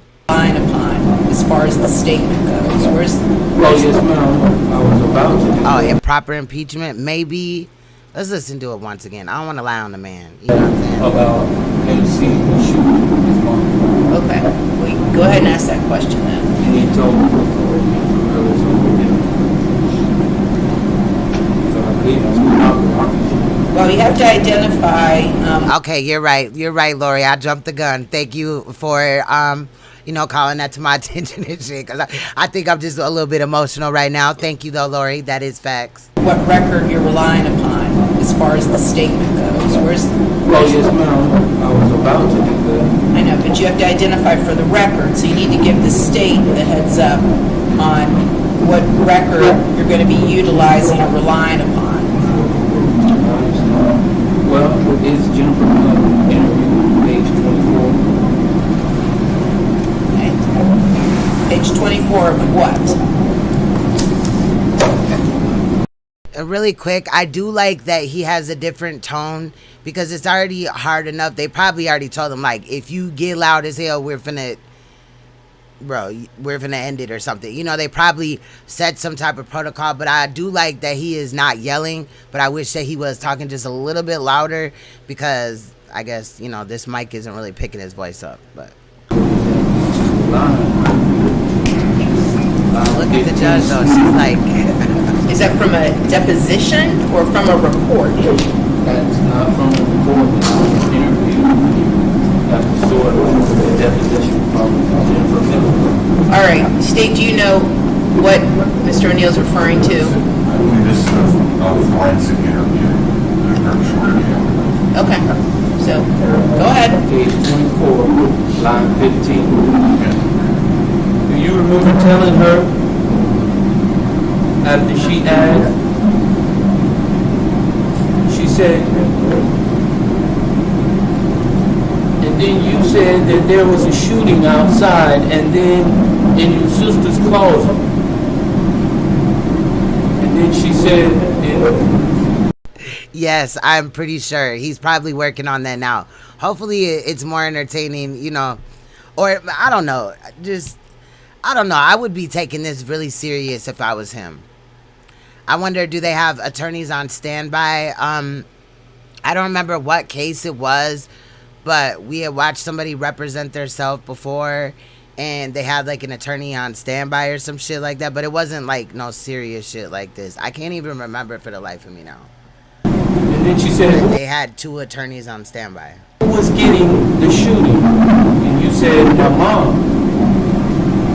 And she said, oh, I know what it was. That Moss case where that little girl was killed, Imani Moss. But I wasn't live at that time. I was just showing the trial. But your mom, okay. And did you see it happen, or did you just hear it happen, or something else? You said, I heard it and saw it. Do you remember that?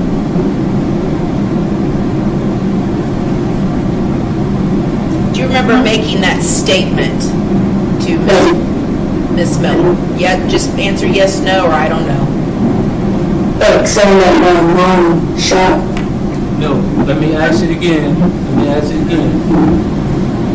You replied to Jennifer Miller's question. She asked you who was getting the shooting, and you said your mom. And she said, okay, did you see it? And you said, I heard it and saw it.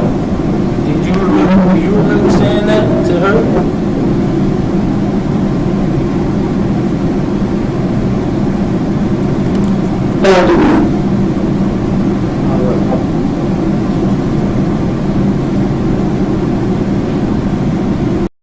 look at how the judge is looking, you know, before her eyes was closed or whatever. Just look at that. She's like, you little motherfucker.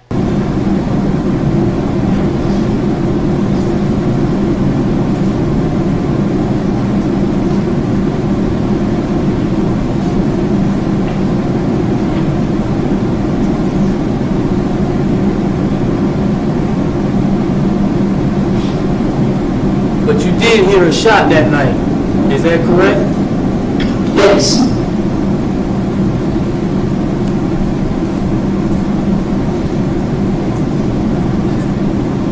And when you heard that shot, where were you at that time? Standing by the hospital.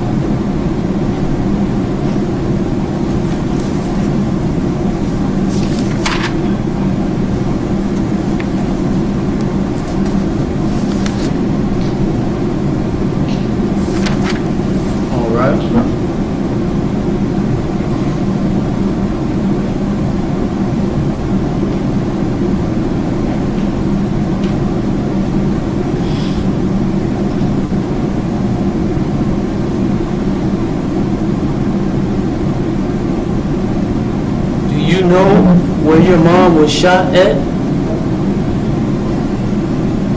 And what part of the body she was shot in? Do you know anything about that?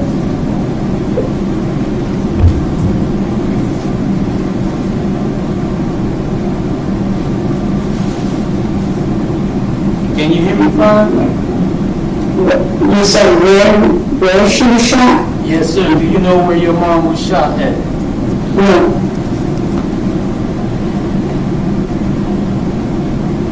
Deposition. Rachel, he's like, go hard or go to prison, hell yeah. And he might as well put on the show. Facts. Page 68. Whose deposition? Our deposition. I feel what you're saying, but with his eyewitness, you know what I'm saying, account, they're probably thinking that this would obviously throw him away for a long time if it is found in, you know, the state's favor or whatever. But also the incentive that this boy may also have is if he knows that his dad is going to prison for life or he's getting the death penalty, he may walk more, you know, with his head held more high because he knows that he ain't got to see him no more. That may have played a part in it as well. You know what I mean? I'm just saying. But I feel what you're saying. He does have like a team of people behind him. I would hope that, you know, there's some emotional support as well as, you know, maybe some psychiatrists or something like that. But they did say that there was like somebody that was accompanying him as well, in that type of manner, I believe. Yes. Page and line, please. Page 66, line 19, 22. No, hold on. I'm sorry. That is kind of true, Melanin. Page 68, line 14. And hold on, one second. Oh, okay, that's what's up, Glory. Thank you so much, man. I kind of jumped the gun. I got excited, like, no, he didn't, girl. Page 3. From what? 23. Interview, second interview with Detective Burks. Page 3 of 23. Second interview with Detective Burks.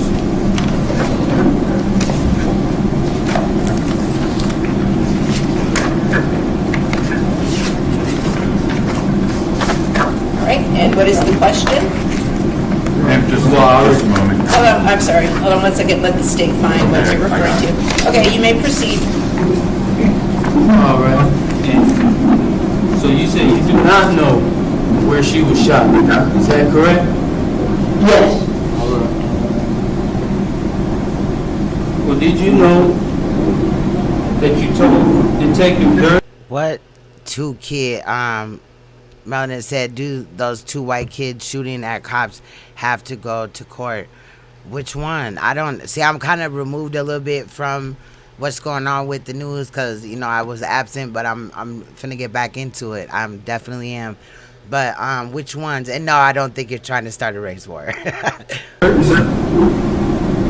your interview with him, you said that I shot her in the stomach. When you say I shot her, you need to be a little more. I think I know what you're talking about. My king was watching something on that. We got to talk about that too.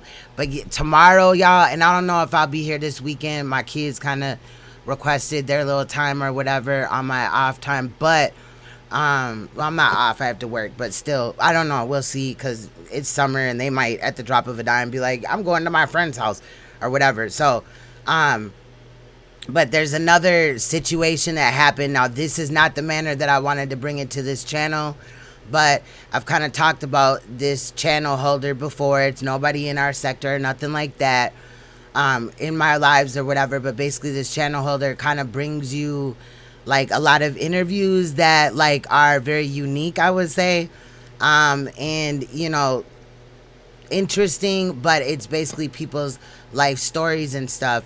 And one of the people that came on there was getting help and stuff like that.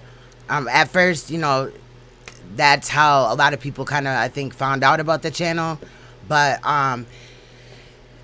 because they were interviewing this lady that has an issue with drugs or whatever. And then so they finally got her help. And on Mother's Day, I just found out last night that she had died. So I'm late even on that. But that's not the way I wanted to bring it to this channel. But now there's a whole nother situation, because when I ran into that information, I'd actually ran into this Libra lady. I'm a Scorpio Libra as well. I'm on the cusp.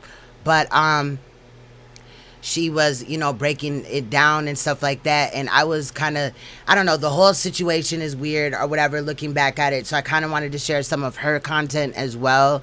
And also look at, you know, the situation from the beginning to end. But I also do want to start bringing sometimes some videos from that channel. I'm not going to give it away now because how this sector works is they're going to go try to find it and then do whatever and all this and that. I don't know. But we will be talking about that tomorrow. So I really was like, damn, I want to talk about it today, but I don't think we'll have time. So I'll just set that on the agenda tomorrow. But it is a really deep story and situation with a plot and a twist, okay? It's very interesting. But I'll also keep up with, you know, what they're talking about with these trials as far as news clips. Hopefully we get something more for the court. You know what I'm saying? Specific. But I will be making a section of tomorrow's live, at least that. You just said in the stomach. He asked you, where did your mom get shot? 924, that's what's And you that. said, in the stomach. Do you remember that? Grand theft, okay. Damn. Damn.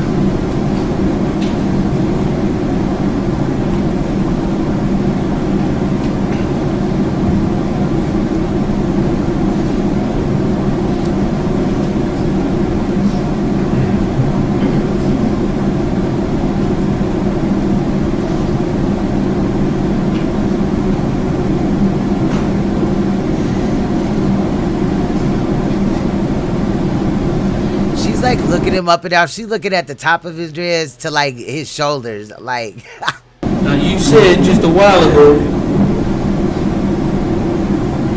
I love the smirk on her face. It's entertaining. that you did not see me shoot your mom or beat your mom. Is that correct? Yes.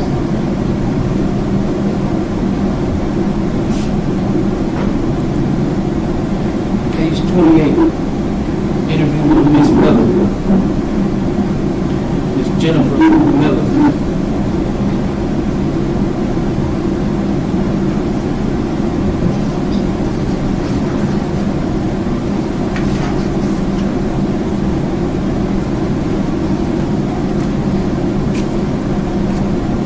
Yeah, it's like kind of like if grandma talking to you. Nah, I told you, motherfucking ass.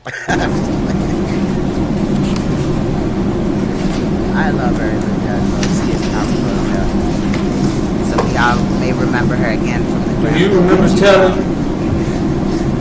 Miss Jennifer Miller that you saw everything and I was outside? Do you remember that? She said to you, did you hear? Did you hear? No, she said, you did hear? Did you see what was happening or did you not? You said, I saw everything. And she said, you saw everything? How did you see everything? And you said, because I saw everything. And she said, where? Were you outside or were you inside or something else? And you said, I was outside. Do you remember that?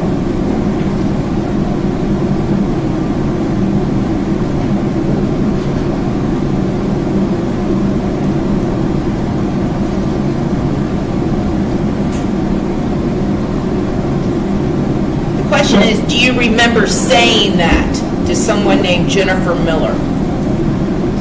Or do you remember saying that to Jennifer Miller, that you were outside and that you saw everything? No. All right.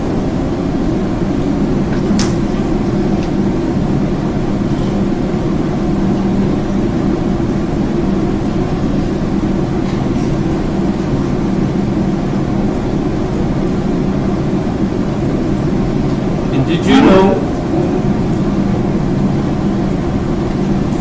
in your deposition by my counselors, Jennifer Bradley and Carolyn Schimmer? Got page in line in the deposition, Mr. O'Neill. Page 103.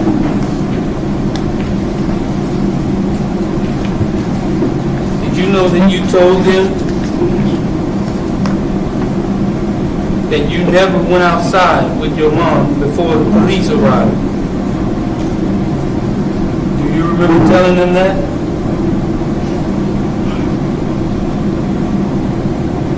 She asked you, she said, okay, so is your mommy ever inside of the house when anything is set on fire? And you said, no, she was outside.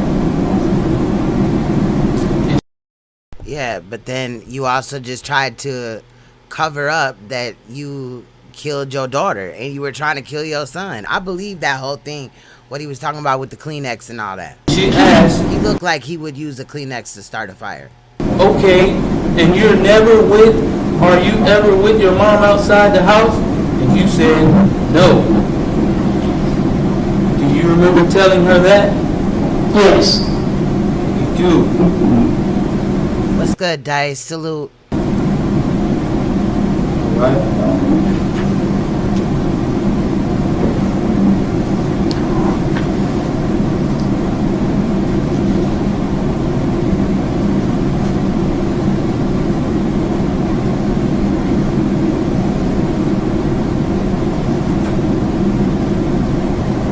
Did I hurt you that night of this incident? Yes. I did. And how did I hurt you? It stabbed me. You were watching this earlier, Dice? Man, this shit is deep as hell. I had to stop it right there because it was getting intense for a minute. When he was like, did I hurt you? And then the kid said, his son said yes. And then he said, I did. How did I hurt you or whatever? And then his son said, you stabbed me. Fam, I feel so bad for this child. Like, in a way, it's good that he did testify, but man, think about the emotions and everything that this child is going through. Understand that this happened 3 years ago, you know. I know that y'all know that probably, you know what I mean? But so whatever processing or healing that he did up until then, you know, up until now, may either be taken away or this could be empowering for him. You know what I'm saying? We also don't know if he really wanted to testify. You know, if he was like, yeah, I'll do it. Like, he just wanted to put this behind him and get closure, justice for his family, and make sure that he will not be like this boogeyman type of character in his life.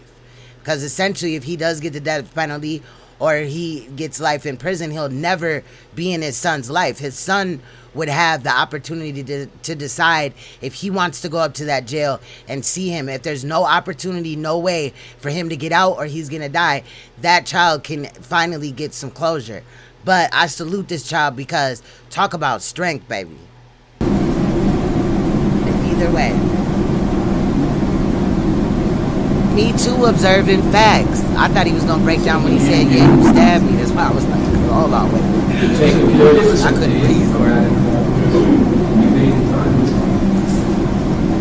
March 26, 2018. Don't remember. Dice said, I got to admit he must know something if they're allowing him to defend himself. Usually they would put a stop to that. No, it's the law. You can defend yourself. You're talking about Ronnie O'Neal. It's the law. I think it was in 1943 or some shit. I don't know. It said it in the live yesterday, but that's crazy. I don't know. I'm surprised by this whole thing. I'm just like, wow. But I feel you though. It's awkward. You definitely don't see that every day. But it was a picture. Who was the interview with, Mr. O'Neal? The interview was with Detective Dirks. Okay. Page 20 of 23. I've only covered, I think, one other case, and that was the Imani Mas trial where the stepmother had killed, I believe Imani Mas was 9 or something like that. And they killed, the stepmother killed her, and then I think her name was Tiffany Moss, killed her, and then she in court represented herself. However, they had 2 standby, public defenders or whatever, state appointed attorneys there at any given time. She could be like, I can't do this no more and I want counsel, and that didn't end up being the thing, but they sat there the whole trial in the courtroom so they could kind of follow along. But I have seen it, but that shit was wild too. You remember telling Detective Dirks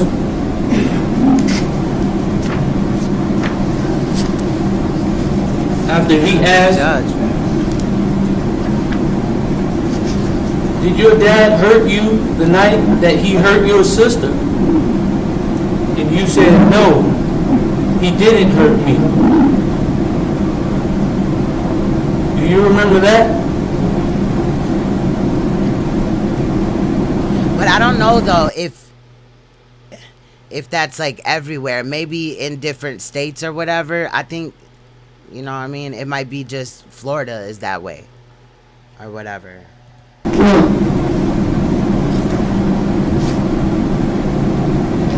Like here, I've seen people try to do it, but if your case is serious, like the judge will be like, nah, you need a public defender or whatever, you know what I mean? And kind of like, you know, kind of get them to reconsider, but ultimately, you know, you do have an option to represent yourself.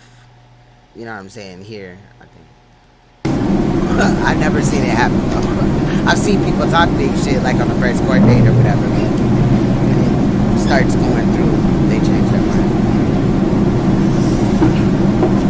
I wouldn't be playing with this case though. This is a little bit too serious. And I believe because this is Florida, he would have been appointed, yes, 2 lawyers. So he would have had a whole team and paralegals and everything. Somebody just donated. Thank you so much. Appreciate it. I think I said left. I hope they're not offended. Salute to them. And you said just a while ago, I stabbed you with a knife, right? Yes. Detective Phillips, interview number 2, March 26, 2018, page 923.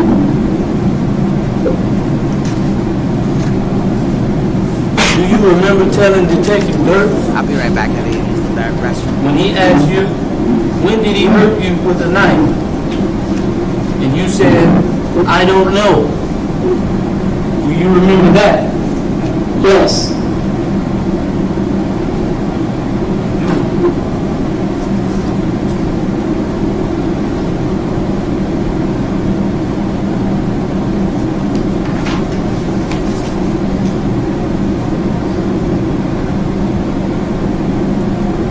And then Detective Dirks asked you, was it the same night or was it before that? And you said, no, it was another day. Do you remember that? Sorry, repeat that again? Detective Dirks says, was it the same night or was it before that? And you said to him, no, it was another day.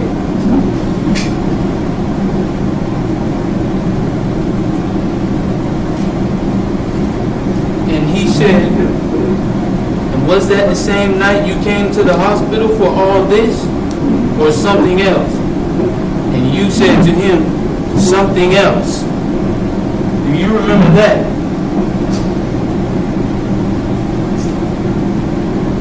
I don't understand. All right, I'll pose the question again. Well, do you recall telling Detective Dirks that? Yes, no, or I don't know? Why I got hurt? No, he asked you, when did it happen? That night. He asked you, when did your dad stab you? And he said, was it that night or was it something else? And you replied, it was something else. I don't understand.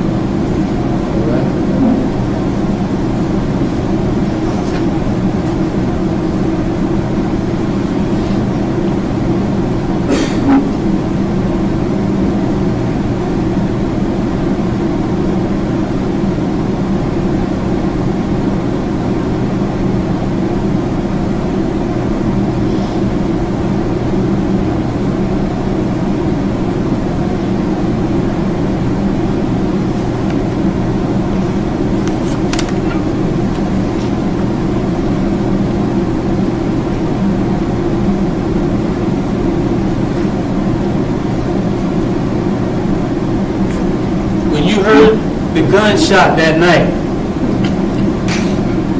Can you hear me? When you heard that gunshot that night, was your sister hurt already, or was she hurt after that shot? She was hurt after that. All right.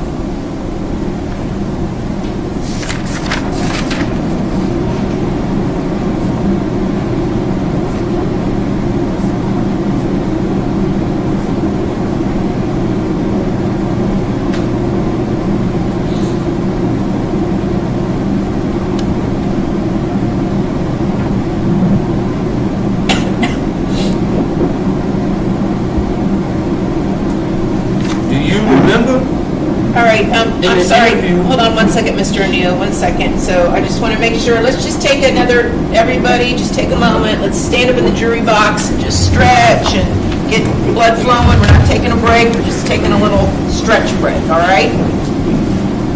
Okay, very good, very good. All right, and Mr. want to stand up? Yeah, I think that's what that break is for, maybe for the child. I don't know. This is a hard situation. You know what I mean? You can take a stretch break too. All right, very good. Let's continue on.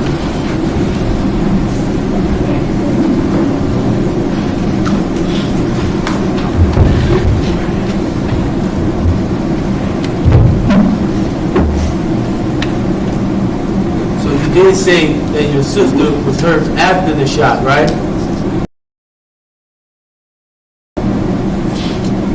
You remember in the interview with Jennifer Miller,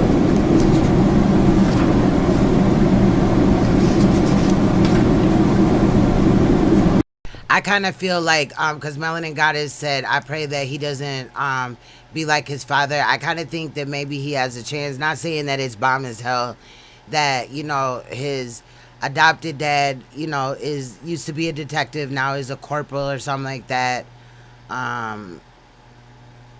But that may give him, like, maybe he'll get into law enforcement. I don't know. It could be a good thing. But I feel you, though. I hope he doesn't, you know, backslide and shit. pages 34 and 35.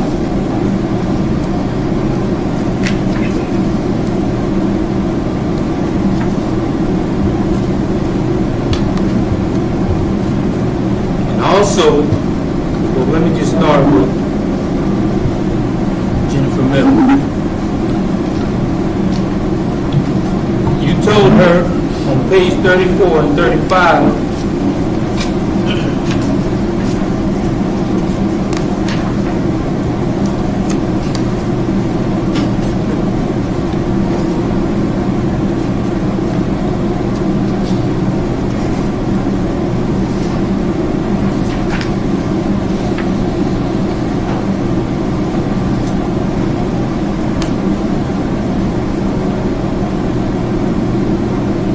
said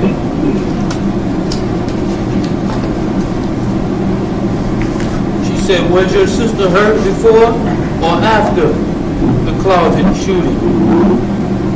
You said she was hurt before the closet shooting. Do you remember that?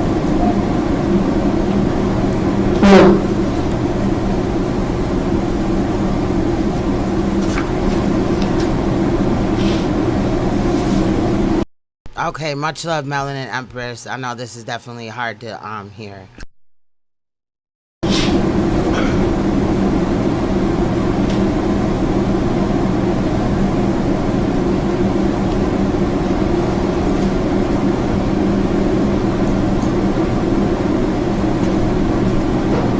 And do you remember telling Detective Dirks on page 19 of 23, March 26, 2018, he said, he asked you the same question. Was your sister hurt before your mom runs outside or after? And you said, after hurting his sister. No, here it is.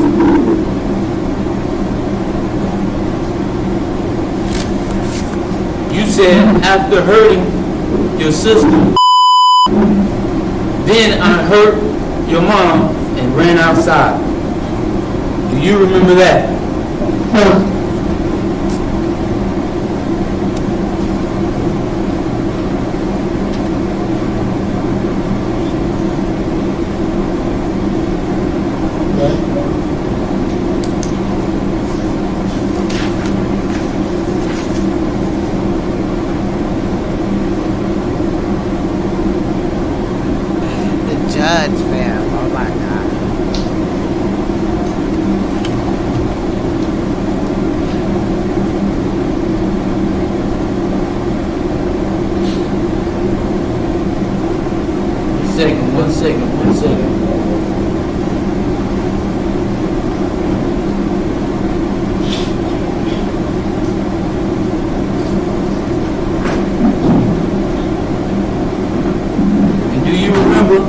telling Detective Dirks, same interview, page 20 and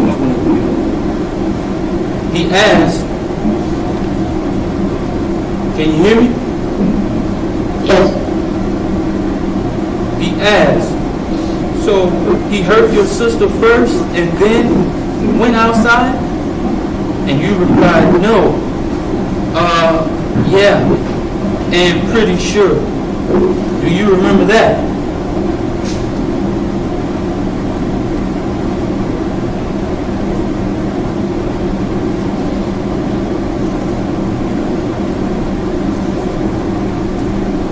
Question is, do you recall telling Detective Dirks that statement? No.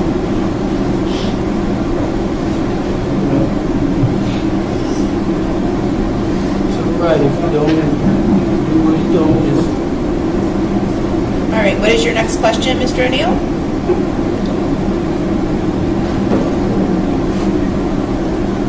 The judge, like, come on, let's get this shit done. I feel it though. This is...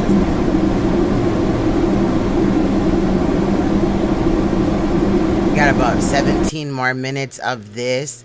And then after this, I wanted to show you, so we're going to kind of go back to where he acted out in the courtroom, but I want to show you this lawyer that has a channel that kind of went over it.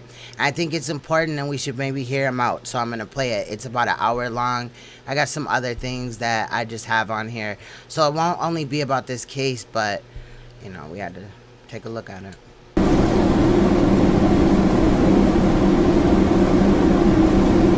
What do you remember happening after the shooting with your mom outside?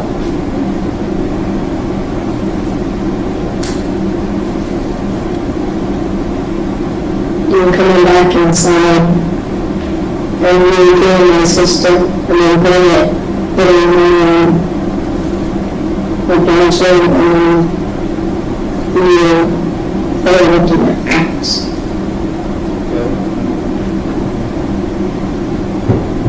Jennifer Miller, page 29. Do you remember telling Miss Jennifer Miller in an interview? She asked what happened after the shooting with your mom outside. And you said... Hold on, what page of the Jennifer Miller interview, Mr. O'Neill? Page 29. Okay. Line 12 through 15. She asked you, I'm going to repeat the question. She asked you, what happened after the shooting with your mom outside? You replied, nothing.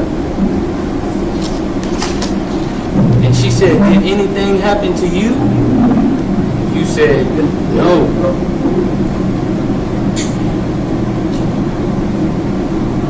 Do you remember that? No.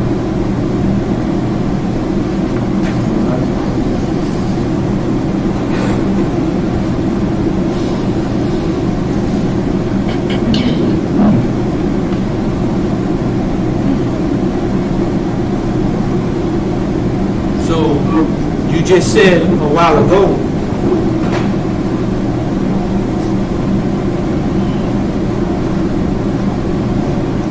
that, hold on one second.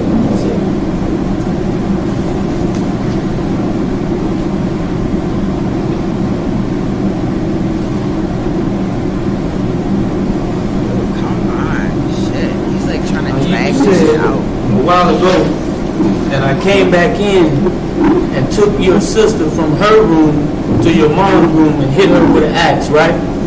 Yes.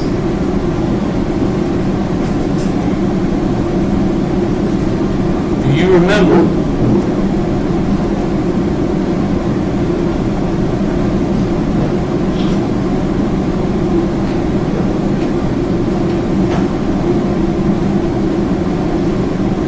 One second, I'm trying to keep on all of this. All right. In your deposition, page 99.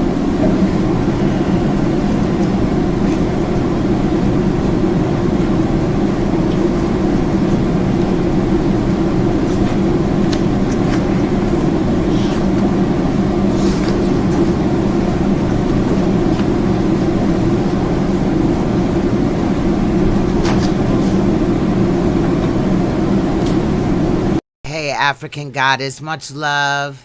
I don't know if you're familiar with the Ronnie O'Neal case, but basically in 2018, it's alleged that this man right here, who is representing himself, killed his 9-year-old daughter at the time, attempted to kill his 8-year-old son at the time, he's questioning right now in his own trial, as well as his baby's mother, Kenyatta. That's kind of what we're looking at.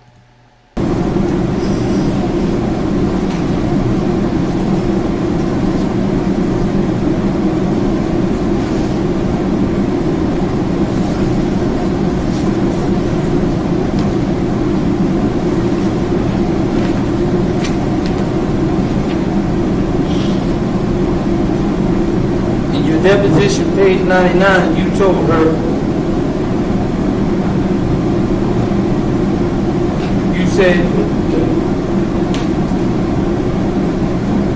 when asked, where is your sister? Where was your sister when mom and dad ran outside? You replied, she was in my mom's room. I don't see that on page 99, Counselor. You're still referring to page 99? That's page 100, I'm sorry. Page 100. Did you hear the question, son? Yes, I do.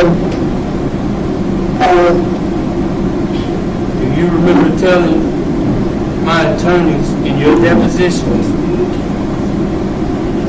when they asked, where is your sister when mom and dad ran outside? And you replied, she was in my mom's room. Do you remember that?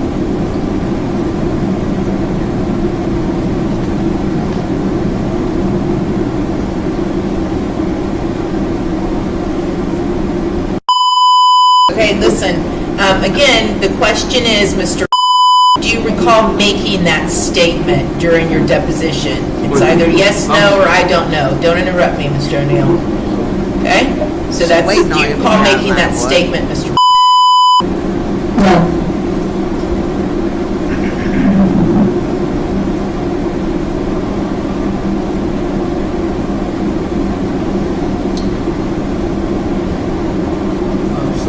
Page 99, you told them you don't remember when she went from her room to your mom's room. Do you remember making that statement? No.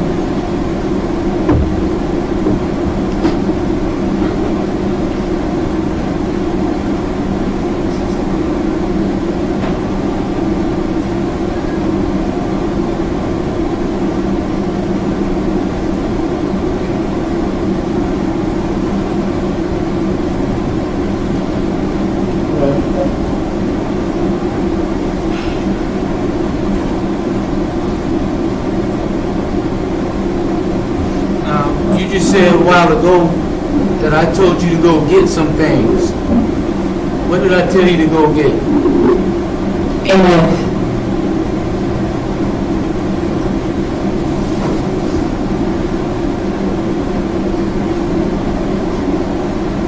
All right. Jennifer Miller, page 39. Do you remember telling Miss Jennifer Miller when she asked, did your dad ask you to bring him anything or tell you to go get anything? And you replied, no. Do you remember making that statement? No.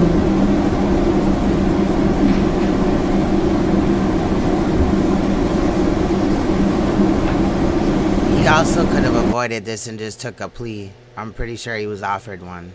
But no, he had to, come and make a mock and a skeptical and then also stress his biological son out even more. I think that's trash.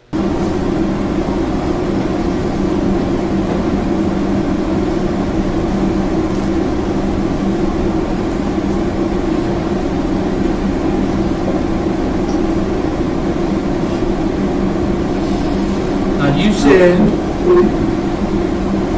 that I got some matches or some objects and lit some things on fire. Is that correct? Yes.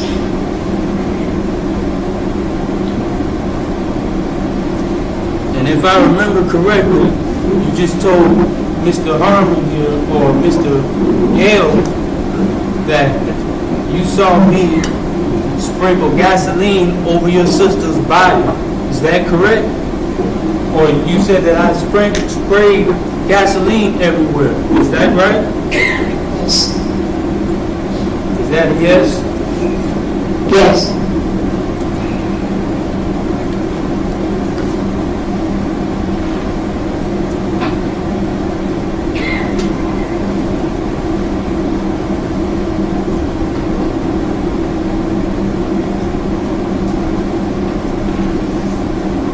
Do you remember in the deposition 8.05, do you remember telling my attorneys when they asked you, did you ever see your dad pouring gasoline anywhere in the house? And you replied, no. Do you remember making that statement? No.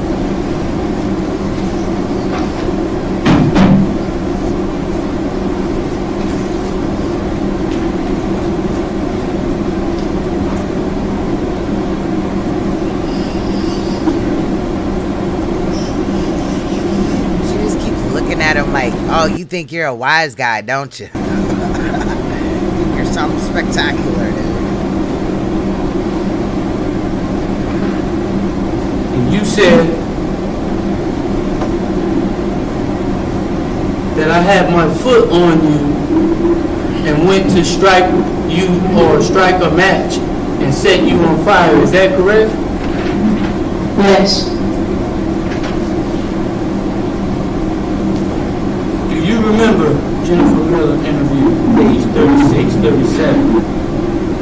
What do y'all think? Do you think he's going to take the stand in his own trial or what? Do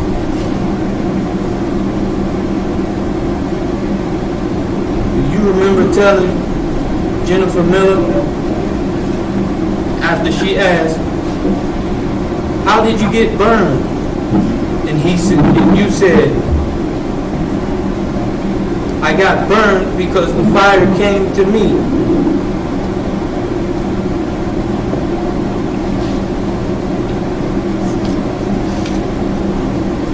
Do you remember that statement? Rachel.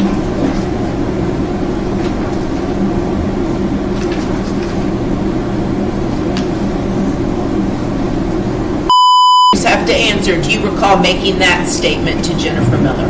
No.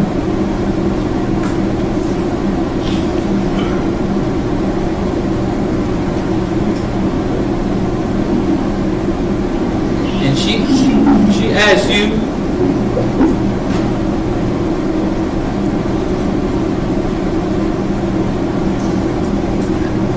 hold on 1 second.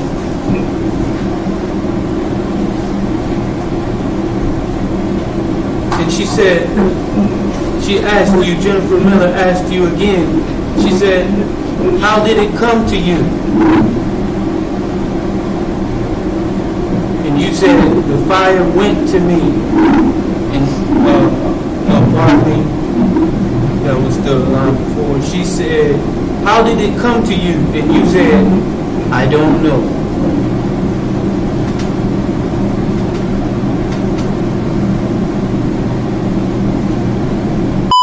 Do you recall making that statement to Jennifer Miller? Yes. And do you recall my attorneys asking you the same question? They said, Page of mine, Mr. O'Neill. Page 30. Oh, I'm sorry. Page 104,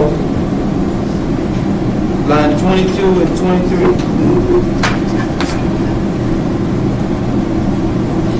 My attorneys asked you, they said, all right.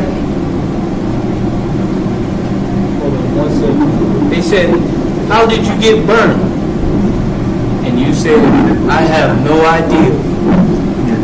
At this point, I'm going to object object to improper impeachment even today during his testimony. He testified to how he got burned. So this is not impeachment. All right, very good. I'm gonna, at this point in time, overrule the objection, but I do think that's how he's testified. So go ahead and answer the question, Mr.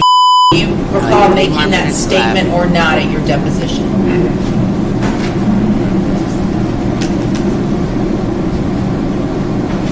Do you remember making that statement?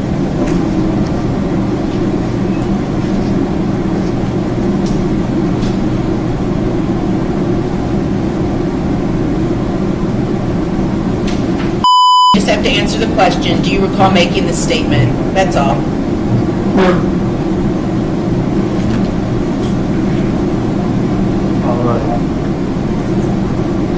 All right, thank you. All right, very good. All right, very good. It's time redirect examination. So, Mr. Fucking inappropriate, fam. Do not talk to the child.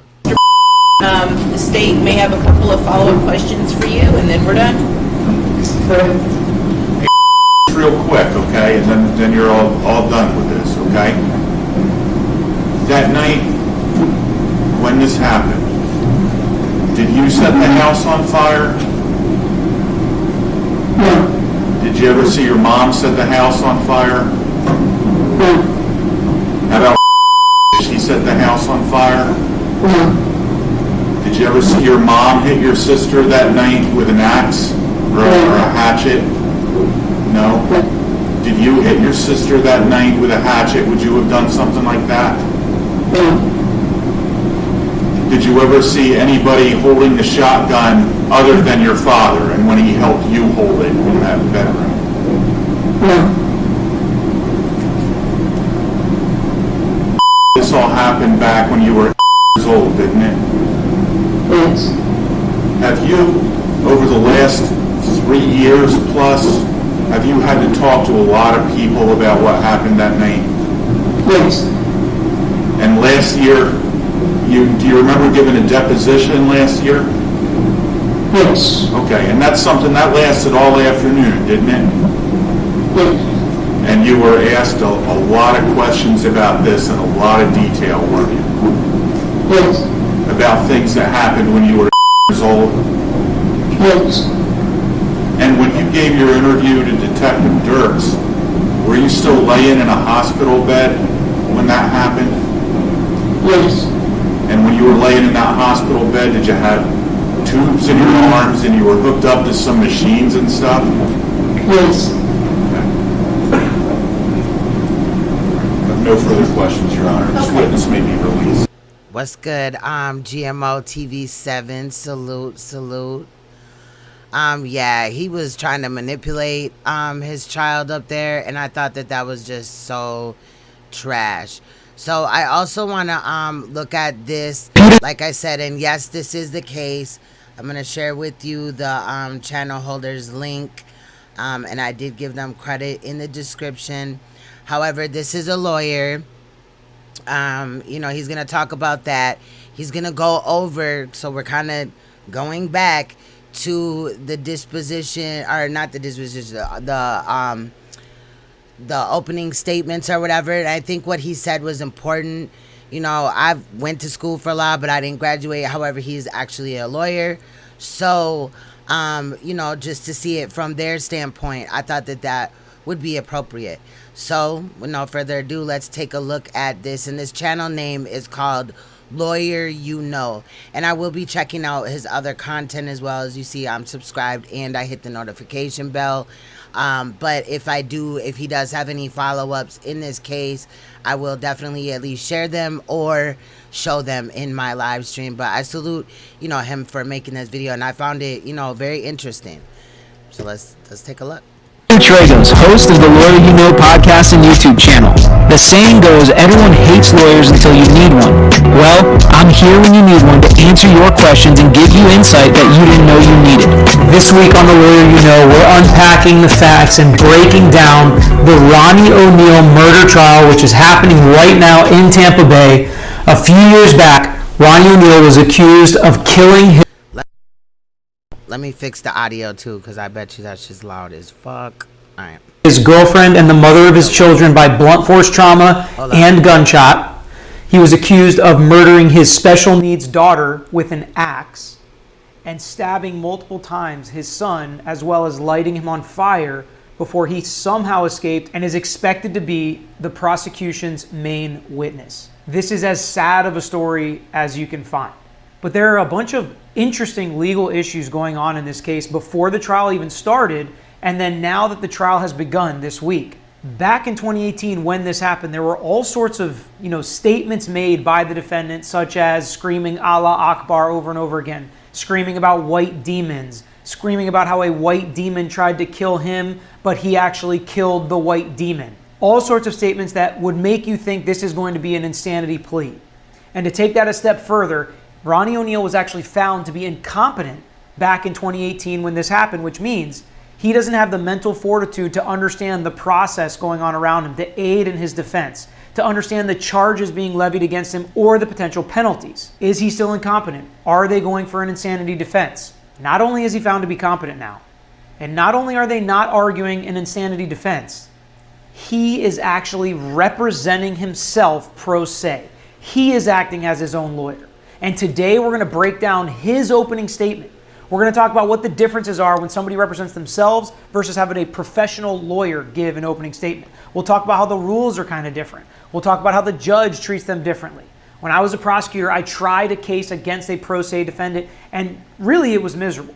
It's so hard because the rules change. We give them so much more leeway because we don't want to create an appellate issue. We don't want to create a technicality that gets them off. So we let them do things that lawyers are not allowed to do, that the rules of evidence do not allow us to do in trial. And you'll see a lot of that in his opening statement. Abraham Lincoln, some of you may know him, had a famous quote: "A man who represents himself has a fool as a client." Okay, which is just basically a warning against representing yourself, even if you are a lawyer. Somebody had said that yesterday too. I'm put him on just the main screen. I'm gonna step away for a second. Be right back. But definitely if you're not. I mean, there are things that lawyers know how to do in the process that they understand that gives you the best chance to be successful no matter what your claim is. Whether it's getting you the best deal they possibly can get or trying the case properly. And if you don't know how to navigate these waters, even if you do a really good job, and I'm going to tell you, I'm going to give a little bit of a spoiler alert, right? I've seen a lot of pro se defendants. And like I said, I've gone up against them. We've seen them on TV. We saw Ted Bundy try to represent himself for part of the trial and part of the process. Most of the time, they're terrible. Most of the time, they make no sense. Most of the time, they sound crazy. And while there is some of that in his opening statement, he actually does a pretty good job of picking out some legal arguments, poking holes, understanding reasonable doubt, understanding premeditated first-degree murder. So keep an eye out for those things. And we're going to talk about how he hits some of these technicalities. But you'll see it gets totally lost in the fact that he sounds crazy at times. And he screams throughout this opening statement. So after we break down this opening statement done by Ronnie O'Neal in his own case, let me know if you agree with Abraham Lincoln. Let me know if you think someone who represents himself as a fool as a client, which means they're a fool since they are the client and the lawyer. Get how that works? Or if you think he actually did a good job and you think that nobody could have explained this better than himself because he was there and he knows things that no lawyer could ever know. So let me know. What do you think? Was it a good idea or a bad idea to represent himself? Please subscribe to our page, like this video if you like this kind of content. We were actually asked to break down this opening statement and talk about this trial by one of our viewers in a comment on another video. So that's what we're doing today. And this is a really interesting case. It's a really sad case, but there's a lot of interesting things going on. And I'll try to point out a lot of them throughout this opening statement so you can understand the process a little bit more. You can understand what it's like to be a pro se defendant, and you can understand what it's like to try a case yourself and how much more difficult it is to try to understand this process when you're not a lawyer. So let's jump into the video. People hate when I talk over the videos, which I understand. But as this camera zooms in on his hand, you can see he's nervous. Okay, he's never done this before, I assume. So it's very nerve-wracking to stand up in front of a jury and give an argument, no less in your own case when your own life is on the line. So let's see how he does. The evidence is going to show that we are under some of the most vicious. So if you'll hear, you can hear a difference in the volume happen right there, right? So he starts out screaming. which again, it's really hard not to sound crazy when you're screaming at the top of your lungs, just saying things like the evidence will show.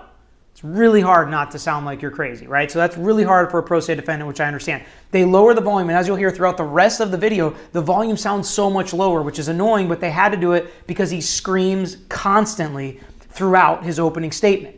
And that's one big problem. We would never be allowed to do that as lawyers because it's an opening statement, not an opening argument. I explain this in lots of videos, but in the opening statement, you're only allowed to say what you believe the evidence will show. You will hear him hold on to that tagline throughout this entire opening. The evidence will show, the evidence will show, the evidence will show, which is what a lot of young lawyers do. So that's actually something that I think he does a pretty good job at, is sticking to trying to make it seem like he's just saying what the evidence will show.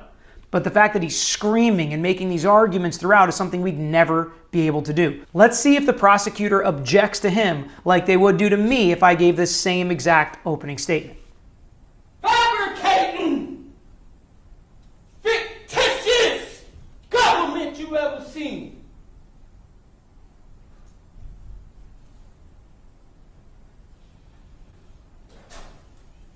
By the time it's all said and done, you will see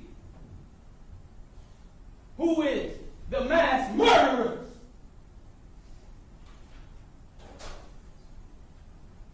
You are fake Tampa news. Bay, the state of Florida. You will know why what occurred on March 18, 2018 occurred. We're going to hear what his theories of defense are throughout this opening statement. One of the major ones is that the state, the government, the cops all tampered with this evidence against him, okay? That's fine. You can go with that, especially in today's day and age. People don't necessarily trust everything the cops say and do, so that's one of his theories.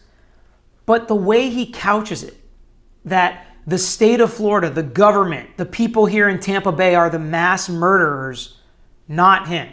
That's just not an argument that most juries are going to buy, okay? To say they tamper with evidence, sure. If you think you have proof of that, go for it. But he takes it too far, as most pro se defendants do. And the evidence is going to show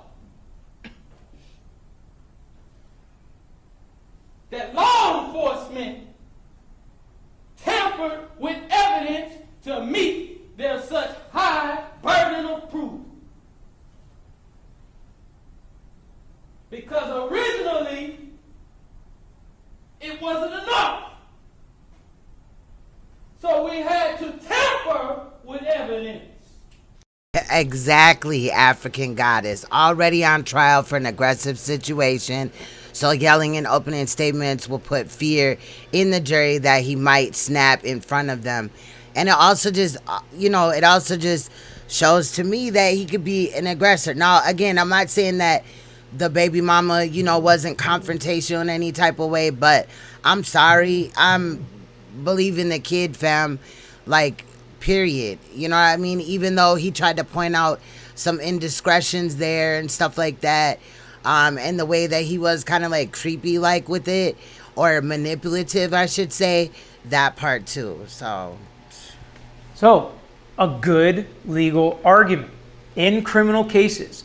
Criminal defense lawyers all the time talk about the highest burden in the American judicial system. I think that what he did, Don, was very manipulative.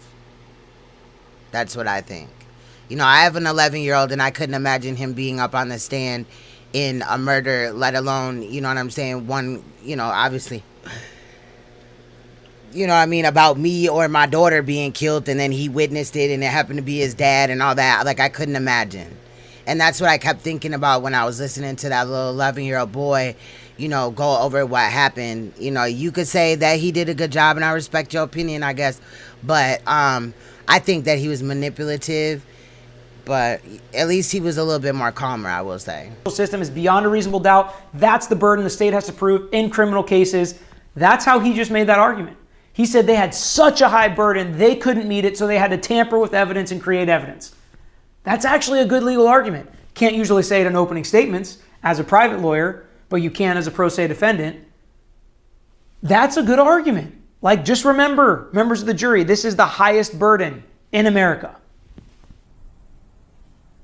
Since it was such evident already but we still had to tamper with evidence. You'll also notice throughout this entire opening statement and all the clips that we show, he not only looks ahead of him at the jury, he also looks at the gallery, at the reporters, at the people. No, I feel you. It's cool, Don. I feel you. People with cameras. He did hold his composure. At least he didn't like flip out. I was kind of expecting it, to be explosive, but it wasn't. Cameras, at all the lawyers, at the judge. He's looking at everybody because he's explaining his story to everybody. He's trying to convince everybody in that courtroom that he is not guilty of what they charged him with. That's also a big difference from what private defense lawyers do. We focus on the jury. Once the jury trial starts, they are the only decision makers that matter. They are who we need to convince. They are who we need to explain what happened to. They are who we need to follow our theory of the case. The court of public opinion is over at that point. And the jury is supposed to be there, be isolated, and only look at what we tell them. They're not supposed to go on the news, not supposed to go on social media, not supposed to talk to their friends or family about it. It's supposed to be only what happens in the courtroom. Now, in this day and age, whether or not that's actually what happens, I'm not sure. We've done full reaction videos on how jurors are not necessarily invested on just what's happening in the courtroom. But that's how it's supposed to be. So as lawyers, we just focus on the jury. We're laser focused on the 6, 12, whatever many people are in that box. That's who we are focused on convincing. He's trying to convince everybody in the courtroom. The evidence is going to show my son did not see me murder his mom. The evidence is going to show. I agree, Don. I He agree. did not see me shoot his mom. The evidence is going to show my son said many things that are not true. So as we stated in the beginning, the son is expected to be the prosecution's main witness in this case and most damning witness to Mr. O'Neal. And what does he come out and say? He's already starting to discredit him, and we'll hear more of that near the end of the opening statement. But he's saying, my son's going to say a lot of things that aren't true, and he did not see what he said he saw. Okay? So he's already kind of setting that up, which again is something lawyers do. There's going to be a witness, but he is not telling the truth, and there are reasons why. Okay? He's setting this up. He's hitting witness credibility right in the beginning, which is what lawyers do. I really don't think he does a bad job. I think he may have some issues, and that's why he's screaming and kind of ranting and going on different areas. But I think some of the legal things he points out are actually decent arguments that he's making in this case. As decent as you can when the evidence is pretty damning against you.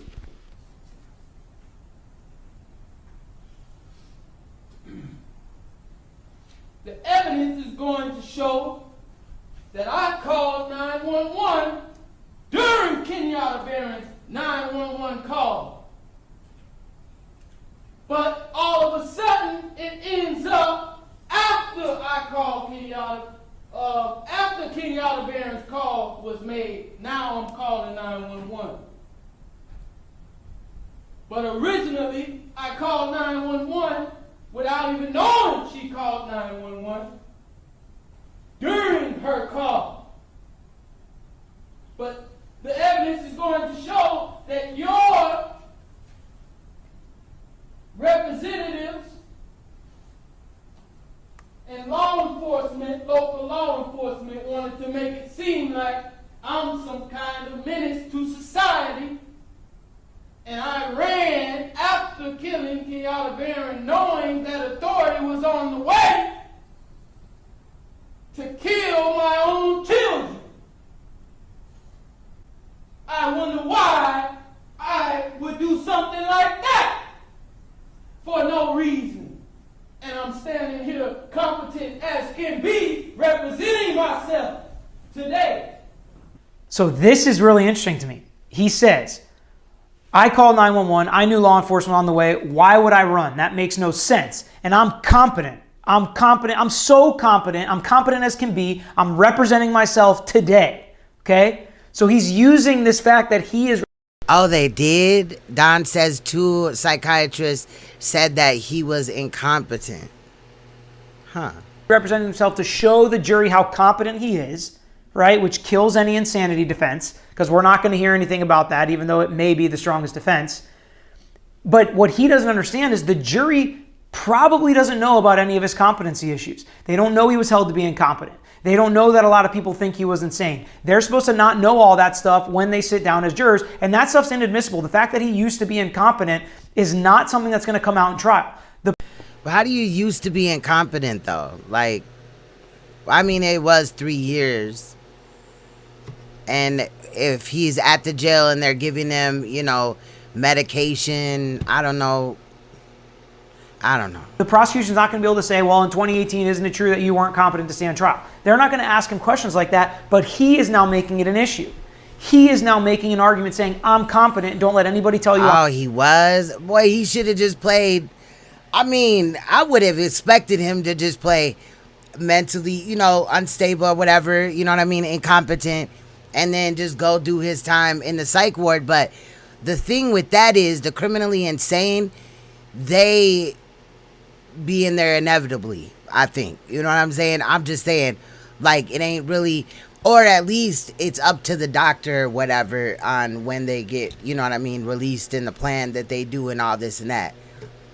I don't know. I'm kind of surprised, though, that he's like, nope, I'm not crazy. Fuck that shit. I'm not. Wow, So now thank you for sharing that, Don. The prosecution bring in evidence to show, actually, you weren't always competent. Because if we open the door to something like that, the prosecution can now bring evidence to show you weren't always competent, especially not back then. Just the differences of when a pro se defendant is making these arguments versus a private lawyer. But he's trying to prove to them he's competent by the fact. I agree, African goddess. Yes. The fact that he made this decision to represent himself. Abe Lincoln probably would not agree with it. The evidence is going to show.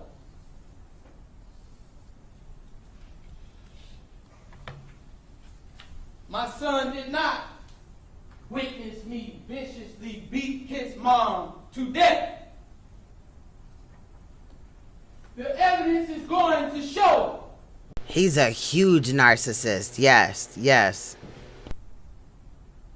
My neighbor, Khalil Brown, whom they are trying to keep out of this trial.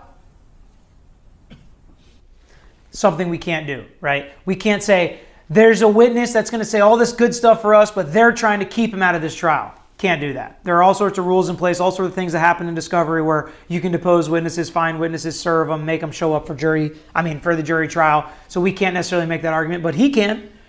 And again, have you heard a single objection by the prosecuting attorney? Because I haven't. I haven't heard one objection. That's not abnormal. Usually the judge tells them not to object all the time. That's not the case here, I don't think, because we'll see later what happens when they do object. But a lot of times we don't want to look like a jerk as the prosecutor and as the lawyer on. You know what, Don? That is true. That is very true, because also with that, a lot of people that are truly mentally ill, like, they do need, like, you know what I'm saying, a lot of serious help and medication and stuff like that. Also will, like, you know, self-medicate or, you know, try not to take, you know what I mean, do their plan. Or they may take medicine for a while or whatever, and then be like, oh, I'm fine, I don't have that anymore, you know what I mean, and they'll go off the meds, and then next thing you know, all hell breaks loose. On the case, again, I've been on both sides of this, so I'm trying to explain it from both okay, and it's state mental, okay, wow, damn, okay. perspectives, but we don't want to look like a jerk to a pro se defendant. We don't want the I'm sorry, I said, I'm sorry. Jury to be like, oh, they're so mean to this poor guy. I'm not really sure. Then that brings up another thing too, like who cleared him to be released and all that. I don't, like, this shit is deep. Salute to Ase, because I was just already gonna say, like, I feel what you're saying, like, you know, you're not riding with him, but the process of the law should be conducted, you know, the same every case or whatever. And if they can't prove that he, you know, had planned this murder or whatever, then they should have hit him, you know, with something else. Ultimately, that's what I'm saying. So I feel what you're saying. This particular pro se defendant has a lot of sympathy. But I don't know, though, you know, if he did any of them actions that the son had said, then that's kind of like, wow. But at this point, was like the son manipulative? I always like to trust the victim, though, because I don't really feel like he would lie. You feel what I'm saying? The one I went up against did, so it was very difficult. We didn't want to seem like the jerks objecting all the time, so that's, I think, why you don't hear an objection. This guy just keeps arguing, keeps breaking all the rules of evidence, all the rules that we have to abide by in trial. He's breaking just about every single one of them, and no objections. Witness me take 3 strikes.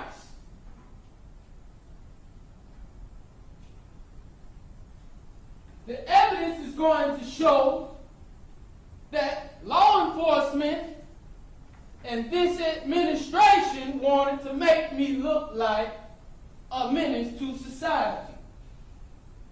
So they added several mini strikes on that video and audio that you just heard. And they added several statements that I did not say.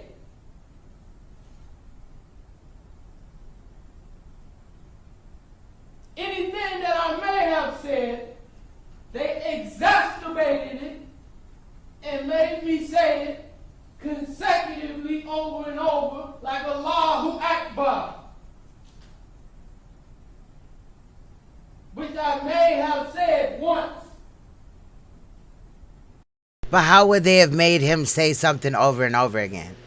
You know what I'm saying? And now I do, you know, that Allah Akbar, whatever, however you say it. I ain't trying to be disrespectful, whatever, but like, I've heard that used in other cases that I've dismissed as, you know, a crisis actor type of situation.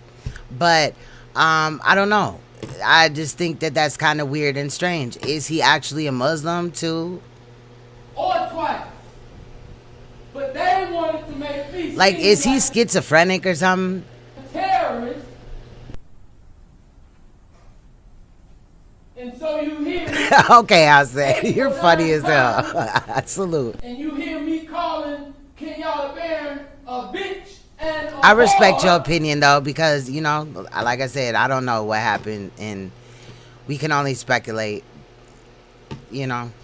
So an interesting point by him, right? So he's saying, I may have said Allah Akbar once or twice, but they make it seem like I said it 8 or 9 times. They're tampering with this evidence, right? So he's not just saying they're tampering with the evidence. Okay. He's giving the jury a reason why they would tamper with this evidence, to make him seem like he's crazy, to make him seem like he's a terrorist, to make him seem like he's an extremist. So that's why they're trying to do it, because they want to get him for this. They're fabricating evidence to meet that high burden, right? I mean, this guy has got an uphill battle, right? I'm not saying we should, you know, think that he's innocent or anything like that. I'm just saying, looking at him as somebody who's acting as a defense attorney right now, he's making these arguments pretty coherently with a bunch of mumbo jumbo in the background screaming and saying stuff that doesn't necessarily make sense, but he is making some coherent legal arguments, connecting pieces together to try to give the jury something to hold on to find that the state did not hold their high burden.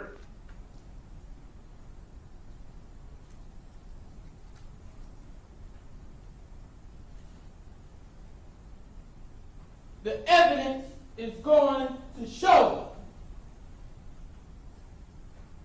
I mean, I feel what you're saying, that he had no priors and she had prior domestics. But ultimately, I wish he would have just left and been with the other woman if that was the case, so nobody needed to die and his kids could still be alive.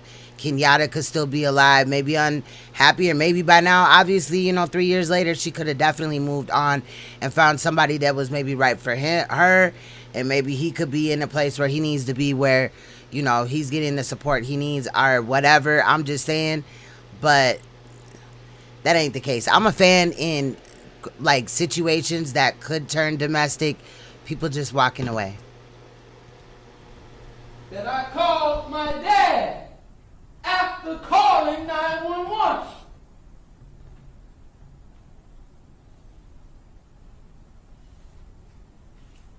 But that call is all of a sudden missing from the T-Mobile records that we have acquired from T-Mobile.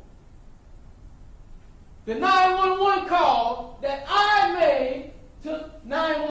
Exactly. He didn't have to kill his kid and attempt to kill the other one. That's the issue.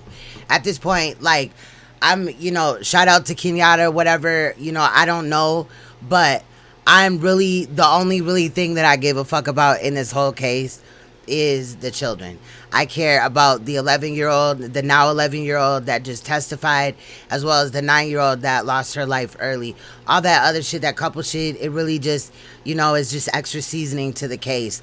But ultimately, if she was the aggressor, then why are the kids, why? And then the starting of the fire and all this and that, I don't know. it's a lot of things in this case that really don't make sense, but that's why I'm saying he could have just walked away, even if it was just for a time period and they got it back together. When kids are involved, you have to be the bigger person and minimize the fuck shit that they see, since there's fuck shit outside all the time, everywhere. And they shouldn't, that's just like, you know, you don't really want to war with your significant other. I don't. I hate beefing with my man or whatever, because there's enough fuck shit outside that when I come home, and my home life should be peaceful as hell. And I stand on that shit, for real. And the 911 call that you just heard cannot be proven that it was made, because after I called for an investigation of those 911 calls, all of a sudden they become missing from all evidence. Okay, but child support, now if y'all is right, or you know, those that think that Kenyatta was the aggressor, it could have possibly been that she you know what I'm saying, was like, fuck him, if I kill his ass, then my children will get Social Security and I ain't gotta deal with his ass no more. Sadly enough, some women think like that, but in my opinion, I feel like the call to the stepfather was premeditated. Like, he planned on that shit. It may not have been like a week in advance or whatever, but the fact that he had a domestic altercation with her a week ago would give him enough time to kind of get the wheels turning in his head if he wanted to, you know, do shit or whatever. But ultimately, I always go back to the children. That's the part. Okay, so this is a good example here of an argument that so many clients want us to make, right? How is that not in the phone? And then he was the cheater, and then, like, bro, don't do this shit if you're gonna, like, why even be there? That's what I'm saying. He should have got the fuck up and walked away. You already made a baby with another woman. You know what I'm saying? Obviously, when Kenyatta, whatever, I'm saying her name like I knew her and shit, but when she found out, she definitely wasn't gonna be happy. I don't think no woman would. So with that said, you know what I mean? Fuck all that child support. You should have to pay for your responsibilities, period, or whatever. Or if the payments are too high for you, you should go to court and go through that whole process or whatever. To me, I don't know. I don't know, fam. I don't know. Phone records, it must have been altered, it must have been doctored, it must have been tampered with. These 911 calls, they have to be wrong. They've edited them. They've made me say things that I didn't actually say in them. A lot of times I mean, in most cases with children involved, especially at 8 or younger, whatever, they're going to say that the child's testimony is unreliable, or there may be that kind of thrown around the courtroom per se or whatever, because, you know, they're children or whatever. But I'm just saying, I'm going off of the voice, the voice of him. What really does he have, you know what I'm saying, to say, like what is his motive, okay, in the whole thing, period. You know what I'm saying? I'm just saying. And then obviously the fact that they both almost lost their life. One did and one almost did. I don't have no sympathy for this dude at all. It can't be proven, right? And he's saying he called for an investigation and I they feel went you, missing. Offset. We'll see throughout the trial if that's true. But he's claiming that the mom killed the daughter, so he killed her. Man. Clients sometimes want to make these outlandish arguments, and we usually advise against it because... But what about the Kleenex with the son? He didn't, you know what I'm saying, have an issue with that portion of it and all that. I don't remember. Maybe he makes did. it seem like we're grasping at straws, and especially we say things like he did. I guarantee you're going to find this. I promise. He's making all these promises and guarantees. So if it turns... I don't know. I said if you've like really, I don't know how much you deal with crime or whatever, but when covering your tracks, that would be definitely something that you would want to do. I'm not trying to point shit out, but you would definitely want a track record or whatever, or somebody to also bear witness. That was over the phone. That was not video conference or nothing like that. Recently we covered, because I do body cams as well, you know, where police have contact with, you know, obviously civilians and stuff. Well, this one lady was claiming that this other lady was trying to kill her. However, she had shot the other lady already before, and was actually the aggressor. And we had weighed in, and in the chat, basically most of the chat, as well as myself, had decided that she was just trying to cover her tracks. It's not unheard of. Definitely not. It's definitely not. That's Turns out just that like basically having an alibi or whatever. We don't know if that's even actually facts. You know what I'm saying? The state just says, no, here are the... Also, depending on what state you're in, and I feel like this is important because I'm in Minnesota. So Minnesota is a woman and a children's state. So let's say, you know, a motherfucker that's here, whatever, a woman, she arguing with her man, she don't like what the fuck he talking about or whatever, and he yell at her. She could call the police and lie on him and say that he hit her and he's going to jail. Period. And if she decides that she's not pressing charges, they will pick up the charges, the state of Minnesota. However, in other states, like, I don't know if they changed it, but Tennessee is basically who calls the police first type of situation. So in those other instances where she was brought to jail or whatever, and it was a domestic, we don't know if there was mutual domestic and he's just the one that got to the 911, the phone call or whatever. I'm just saying. I'm just being real. The 911 records, here are the T-Mobile records, everything's in here. The reason the call's not in here is because he didn't make that call. That looks really bad when you're... I'm saying that definitely could happen. That definitely could happen, especially if you planned on killing somebody. And you know what I'm saying? I'm just saying. He's the one that took the shotgun from room to room. Screaming like this in your opening statement, right? So that's the difficulty of balancing. So that's why I feel what y'all saying. Like, it's, y'all got my wheels spinning and shit. You know what I'm saying? Definitely do. But I'm, you know, just weighing everything with everything that I've came into account with, like, or, you know, I just know because of the cases that I've looked at. I've looked at a lot of cases, you know what I'm saying? So I'm just keeping everything in mind. Some decent legal arguments and some bad ones. And he's got all... The motive could be to kill her and make it look like he was fighting for his life. Now, I don't know at what point he decided that he was going to then kill the kids or attempt to, but the motive could have been that, okay, she has all the, like he said when he was opening it up, his opening statements, he said she has several domestic abuse situations. You know what I'm saying? Again, who got to the phone first? Who called first? Is that why she went to jail? I'm just saying, you know what I mean? I would have loved to be a fly on the wall so I could see really what was going on, but just speculating. All these theories, right? He's got tampering with evidence. He's got witness tampering. He did, right. He's got destruction of evidence. He's got the state just making up, fabricating evidence, right? He's got all these different theories. Usually we try to pick as defense lawyers. And then I also wonder, was drugs an issue too? I don't mean to keep cutting him off because he's making some really good points. And I love those videos where, like, even if you don't agree, like, firsthand with the person, they got you know what I mean? So I'm loving this with Don and Offset in here and stuff like that. Some of these things I definitely did not know. But I love, because if you don't exercise your brain, then what is it there for? You feel what I'm saying? So, I don't know, man. This shit is crazy. One or two of our best and strongest theories that show reasonable doubt or prove innocence, whatever it may be. Because then he wouldn't have that phone call saying that he was fighting for his life. They are trying to kill me. So he wants us to believe that his Kenyatta, not only Kenyatta, but the two kids was trying to kill him too. Like, get the fuck out of here, bro. I'm never believing that. I'm never. Now, maybe if he was just like, she trying to kill me, bet. But what happened to this demon and all that? I forgot the demon's name and shit. That part. A trial. He is... You never know. You never know. You really never know. Kind of going all over the place and probably losing some of the jurors at this point, which is probably because he does not do this professionally. He's not practiced. It could be. It could be. It could be. It could very well be, like Rachel had said. I feel like his anger could be easily triggered, but who knows now. So basically, it could have been just an altercation, exchange of words and shit. Motherfuckers just going back and forth. And it got, you know, she said something, because women, sometimes we're very good at saying shit to get up under a motherfucker's skin. And it kind of, in a way, backfired. Yeah, Kiki the demon. I think it was, yes.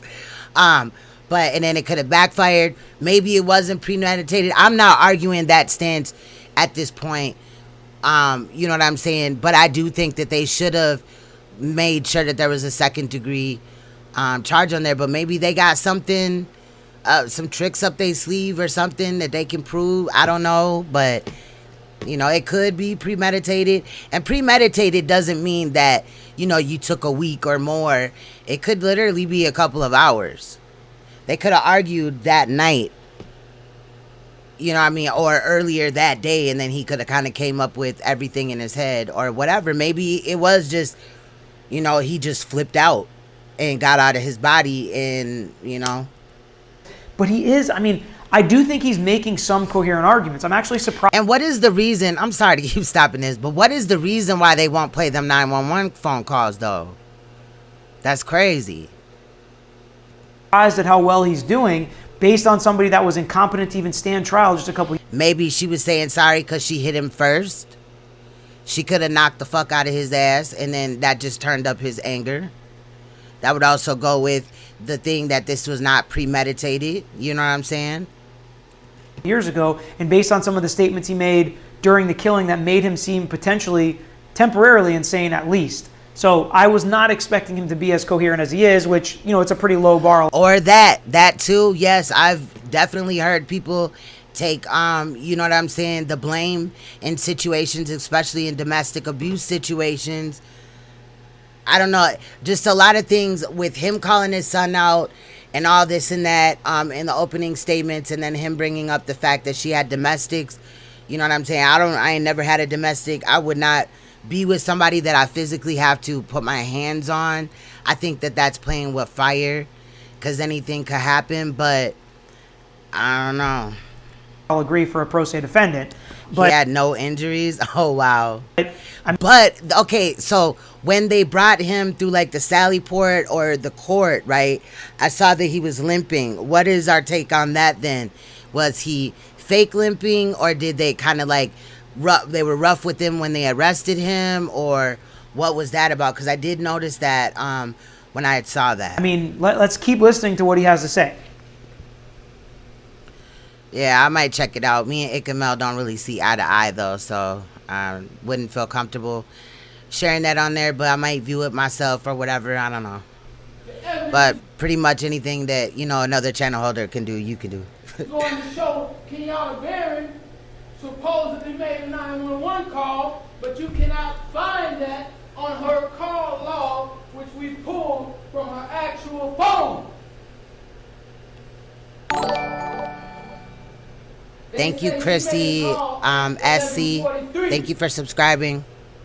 There's no 911 call at 11:43 on her call. Okay, we got somebody else in here. Selena, shout out to Selena, says motive in his argument. He said that his wife had been arguing all day with the mother of his other child. Yes, the newborn baby boy at the time. And when he came home, she started arguing with him.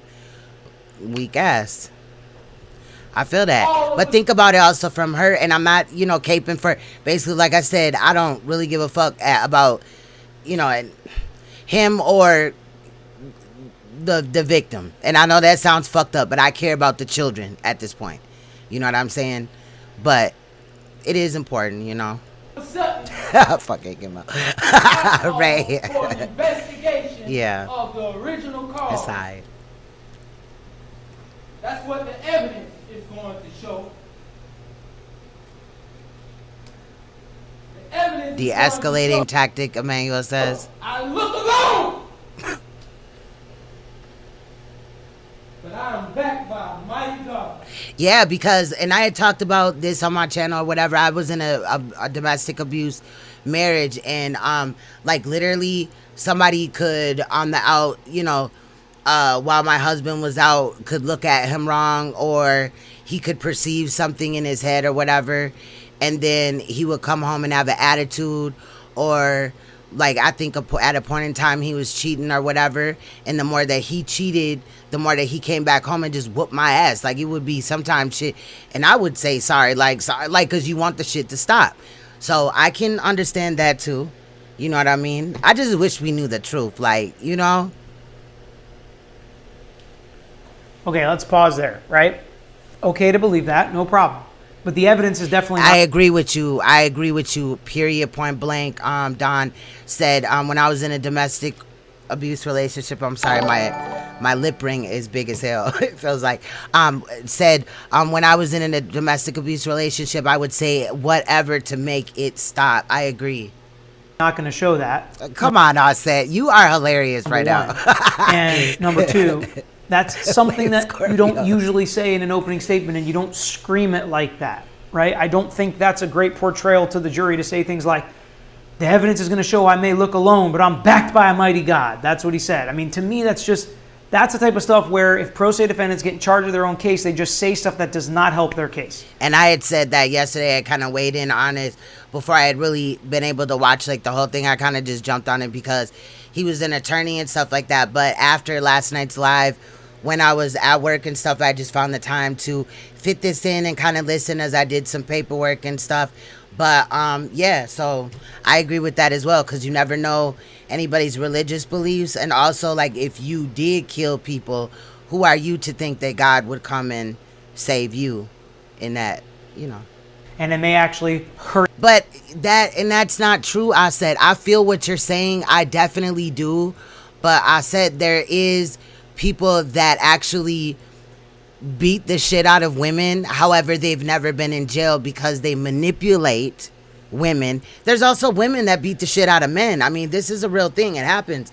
And they don't go to jail because, you know, they've already basically gaslighted their victim and or whatever. Or, you know how you see it in movies, but it happens in real life. A woman will get her ass whooped, or a man will get their ass whooped, and the next day, after the beating, the woman is beat the fuck up, but here comes the man or the woman, so we'll just say abuser, and they're like, oh, I love you so much, and I'm so sorry, and I'm never gonna do it again, and I care about you, and let's get help, and all these things. And that could detour somebody. There is no motherfucking way in hell that I'm going to believe that this man hooting and hollering in this courtroom ain't never put his hands on a female. I call bullshit. Because the reason why he went in there with that mentality and he thought that was okay was to scare the fuck out of the jury.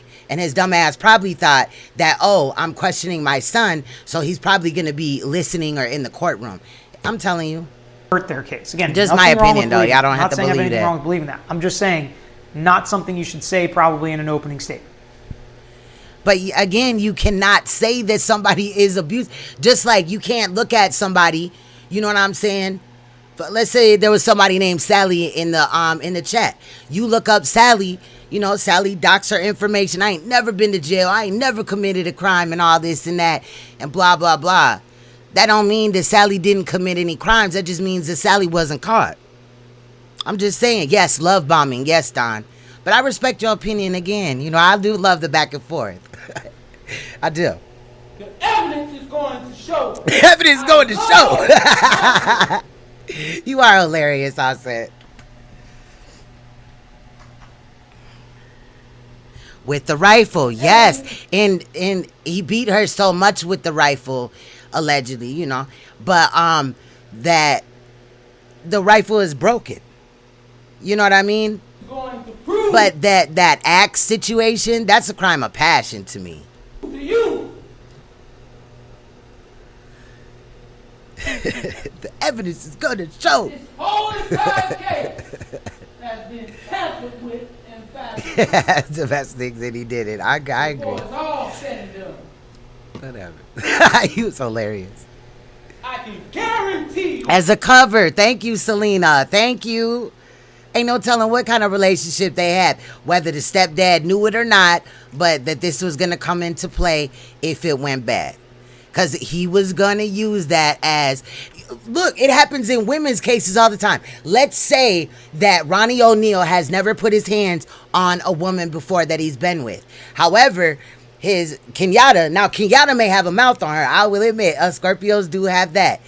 And like I said, sometimes women have a way of manipulating or saying things out their mouth to get a rise and shit. You feel what I'm saying? And then he was like, I'm tired of this bitch, bro. And then he was like, I'm finna kill her. And I'm finna call my stepdad. That's low-key an alibi, or not really an alibi as to that he was in his presence, but kind of an alibi as to he called me for help and said that blank, blank, blank. You know what I'm saying? I don't know. And maybe he was like, I ain't trying to, hit a motherfucker, but I will kill your ass. Like, I'm tired of it. And maybe my thing is the fact that he killed his daughter and he tried to take his son's life is still on the table with me. So to me, I feel like he was like, well, if I get rid of all three of y'all, I can go be with old girl and not have to deal with this no more, not really have no guilt in the public's eye. I can look like, oh man, that's the dude that lost, Mark my words. I want to hear the 911 call so bad. The evidence is going to show. No, I mean, it does. That's what I'm saying. What I just said or whatever. That maybe, again, though, it depends on the state. You know what I'm saying? And there are some states where it don't matter. Like, if whoever called the police first, that person is good, the other person is going to jail. I have literally been to Tennessee and Memphis and seen men dog walk the shit out of their women. And then the man called the police. The woman is bloody as fuck. And they took her ass to jail because he's the one that called. That was quite some years ago, but I'm just saying, I seen They say, I said, come out here, son, and help me kill this bitch. But my neighbor... I mean, if he called the police before all this happened, then why in the fuck they didn't get there? Why was he then able to call his stepdad and then possibly somebody else? Khalil Brown, nor my neighbor... Because just because he was not charged with the domestic does not mean that he's not an abuser. I don't know how to make that more clear. You know what I'm saying? That does not mean nothing. People can manipulate people into the same way that he was trying to do with this courtroom and his son today, or well, not today, we just watched today. Manipulate them. It's called gaslighting or love bombing. And that, you know what I mean? That can deter somebody from getting help. A lot of people that are domestically abused for real don't get help until they're finally over it. So the fact that this man didn't have no domestics means shit to me. I'm just being real. They apologized to you? Mia Thompson or Gracie Diggs or Mr. Gray heard me say... Well, it's kind of hard for me to take him serious when he came on here with this half-ass shit that he's showing right here. Any of those things. In fact, the evidence is going to... No, see, I would have to do that if I've never, listened to any cases before. I work in, you know what I'm saying, with law, so I kind of, I'm not dumb, and I went to law school. So, period. I can read body language. A motherfucker is a walking lie detector test. Point blank, period. So, period. I'm reading about body language and what dude is serving right here. I don't want none of that. And to me, he's abusive and manipulative. Period. Him yelling like this is manipulative. Show that Khalil Brown heard me say. Okay. Everything that I say, I say you gotta challenge it. It's cute, kind of. But I guess, again, you can have your own opinion and I will have mine. Nobody's going to change that. The CRA is going to show. For some of you who don't know what that is, that's the criminal report affidavit. That the law enforcement lead detective Thomas Sturks is the author of. So he really is impressive to me. I mean, he's taking this seriously. He's obviously prepared. He knows what these acronyms stand for. He's explaining to the jury, realizing they're lay people. So is he. That's what's cool. It's like lawyers, we're explaining things to a jury because they're lay people, they're not lawyers. He's doing that too. Again, he's prepared for this and he's doing the best I think that he can possibly do. Does that change the facts in this case? No. Does it make it any less horrific what he seems to have done or is accused of doing? Absolutely not. Again, I said, he would only be right about the Kenyatta situation. Go check my channels. I have like four that are dedicated to looking at stuff that's going on. And yeah, so I don't really know. I'm just saying, I'm just being real with what it tells me, you know what I'm saying? And like I said, you can have your own opinion, but I call bullshit. We're looking at this simply from a pro se. Like at work, if I just believed everything somebody told me about somebody's character, I'd be out of a lot of money. So would my company. A defendant acting as a defense lawyer. It's a sad situation all the way around. The evidence will show that in that I mean, have you ever seen somebody that's guilty of something and when you confront them, they fly off the handle and, you know, get to cussing you out and shit? They was just calling you ma'am and now you're a bitch. You know what I mean? This is what he's serving. He's fine as long as he gets his way. So them kids being murdered, ultimately, I believe his son, I don't think that his son is going to lie on him about the Kleenex situation. Maybe he got a couple of things, you know, misunderstood or whatever. But let's understand that he was 8 and not a grown-ass motherfucking man. You feel what I'm saying? What's good, IB? Much love. Send Diet my love as well. outside, call 911 now. Yeah, he should be sad. I mean, again, push Kenyatta to the side, the baby mama to the side. If I found out my daughter was murdered and I did not do it, and then my son is sitting up here, I'm gonna be doing the most that I can in here. I definitely wouldn't have walked into the courtroom screaming and hooping and hollering and acting like some $2 ass lawyer. And, you know, I mean, he ain't all the way bad at it, but that's kind of crazy because this man has more mental illnesses than, you know, I think Locke's at this time in his head. I'm just gonna say it like that. But you don't hear that. And also, I get it. This is, you know, a style that, you know what I mean, has a lot to do with culture and shit. But this is not really, this is gonna, a lot of people, I just don't know. That wouldn't have been the hairstyle of choice. I would have maybe figured out a way to get them braided down or something. I don't know, twisted them, did something to make it look a little bit more better because you are in a courtroom. Now, I know that some people may have a problem with me saying that, but I'm just being real. You only have one time to make an impression on these people, and he started off when he put his foot in the door on the wrong foot.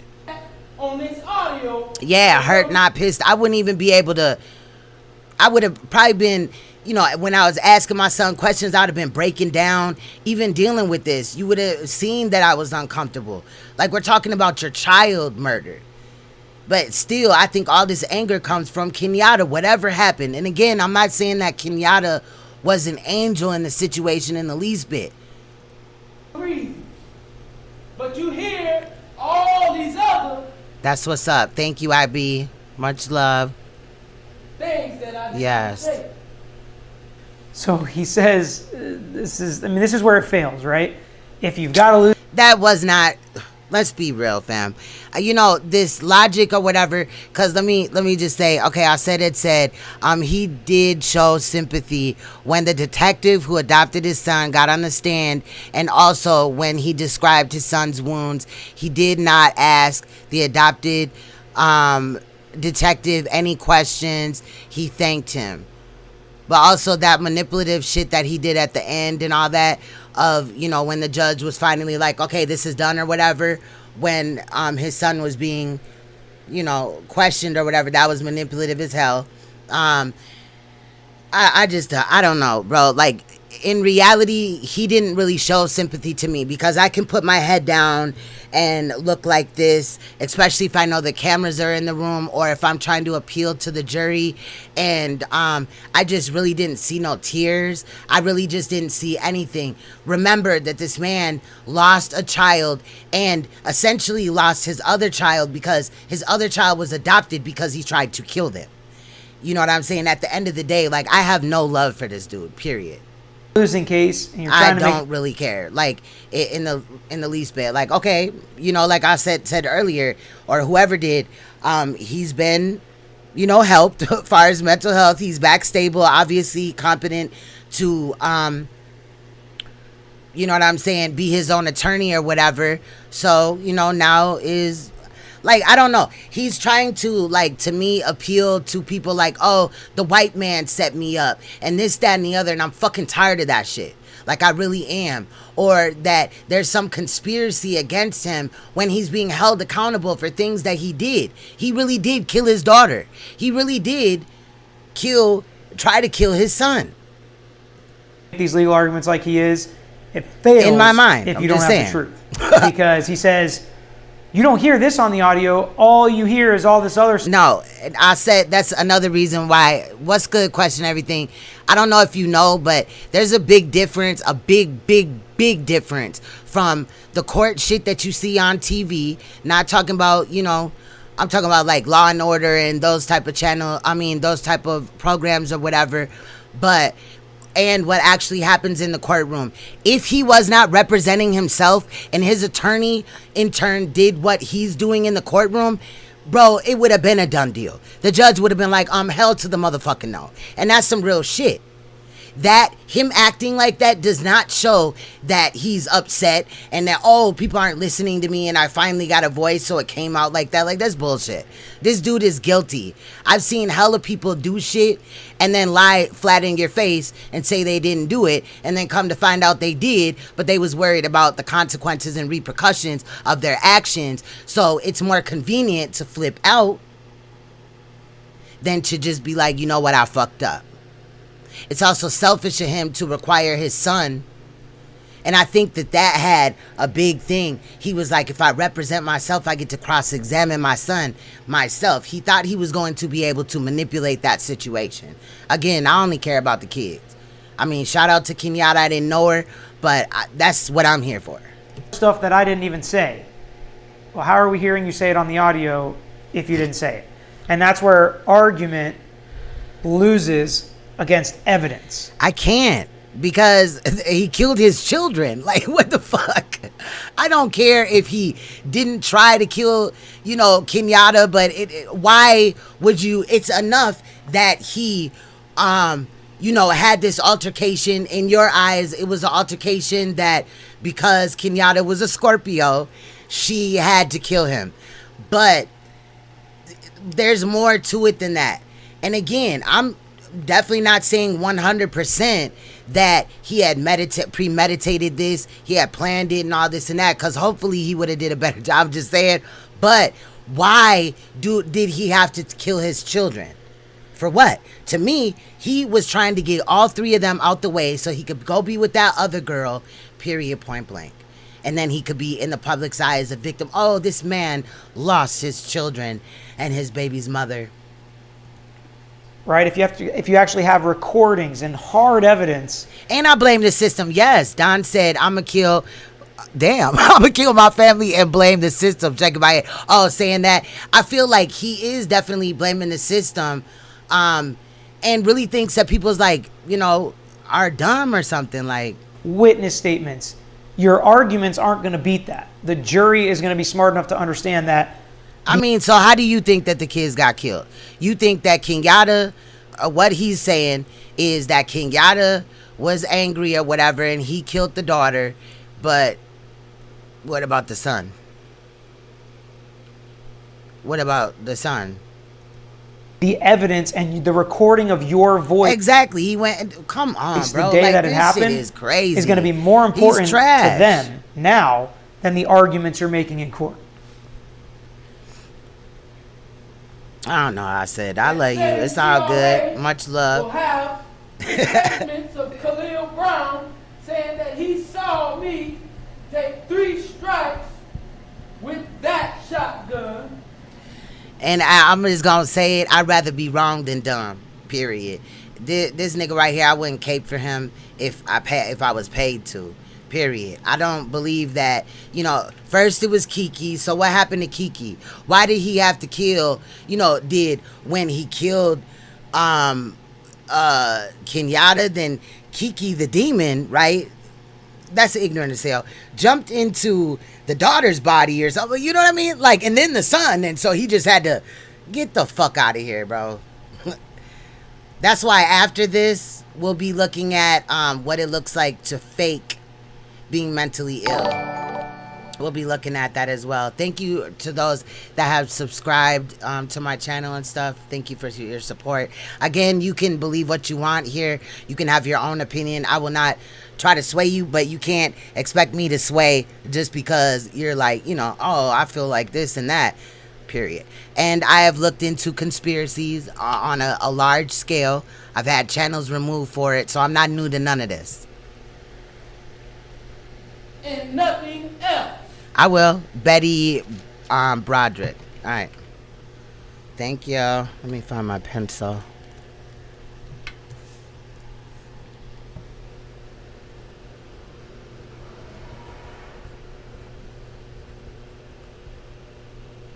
The evidence is going to show Betty Broderick. that Mr. Gotcha. Harmon here said that big chunk missing out of her arm was a bird shot. Hey, I like Medusa. It was not a bird shot. Salute, Biggie.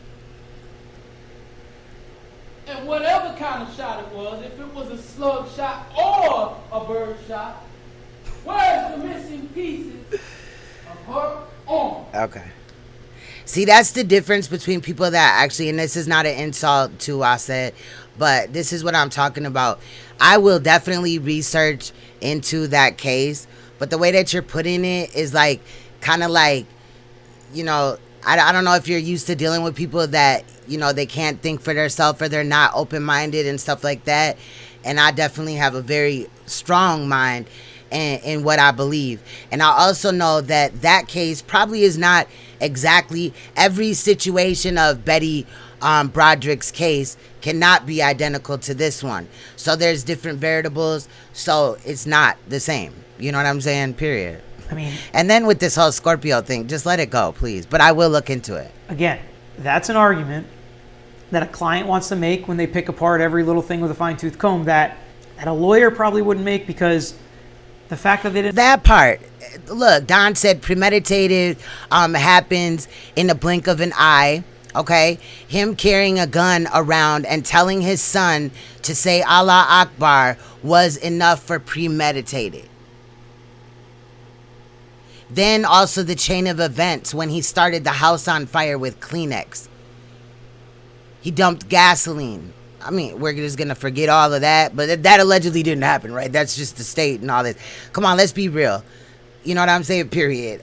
I've actually seen people that are convicted or not convicted. They're being charged with a crime that they didn't do. And I know the difference between that and somebody that's being held accountable. Didn't find missing pieces of her arm that was the chunks. I will. I definitely will. I said of her arm that were blown off in a gunshot. That doesn't help your case as a defendant, especially when he says stuff like, they say it was a birdshot, it wasn't. Well, how would you know? Unless you were the one that shot her arm. That's what juries are asking, I would assume. But I'm waiting to hear from you guys in the comments. Is that what you as jurors would think if you heard him say stuff like this? Or would you think that's something that's very probative, meaning proves his case, the fact that they can't find the chunks of her arm? Right? I mean, you tell me. Evidence is going to show you will not see any missing pieces of her arm in that closet where she was shot. The pieces of her arm are probably blown all around that apartment. Of shots, but there were several shots added to the wall to make it look like I aimed at her head. Well, I'm not millions of women. You know what I'm saying? I'm me, and you know. But I will look into it. We actually will cover that next week. I have tomorrow's show kind of already in my head of what we're gonna talk about, and obviously we'll keep you know, tabs on this trial coming out too. But looks like right now, besides the son's testimony, the only thing that they're really releasing is, you know, little news clips. And I don't like how news reporters kind of tell you how to feel or tell you what happened. I want to see it myself. That's what the evidence is going to show. What is a manosphere? Oh, hell no. I know what you're talking about. I will. You, whether you do it or not, that's fine. But I will be talking about it. Because another thing about my channel is I do take requests for you know, stories or cases or whatever and stuff like that. So I definitely will. I mark my words, I will be looking into it. Will not show you that my son witnessed me beat his mom to death, nor did he witness me shoot his mom. In fact, he didn't witness much at all. And the evidence will show that my son Oh, she was on Snap. This looks interesting. Okay. Okay. It looks kind of retro, like a retro case. 1990 October. Okay. Wow, we're going back in the time machine though, y'all. Well, actually, I will set this, you know, on the docu for, let's say, Monday. Monday. We'll talk about it Monday. my mom is the correct statement. If you want to cite statements, if he even said it.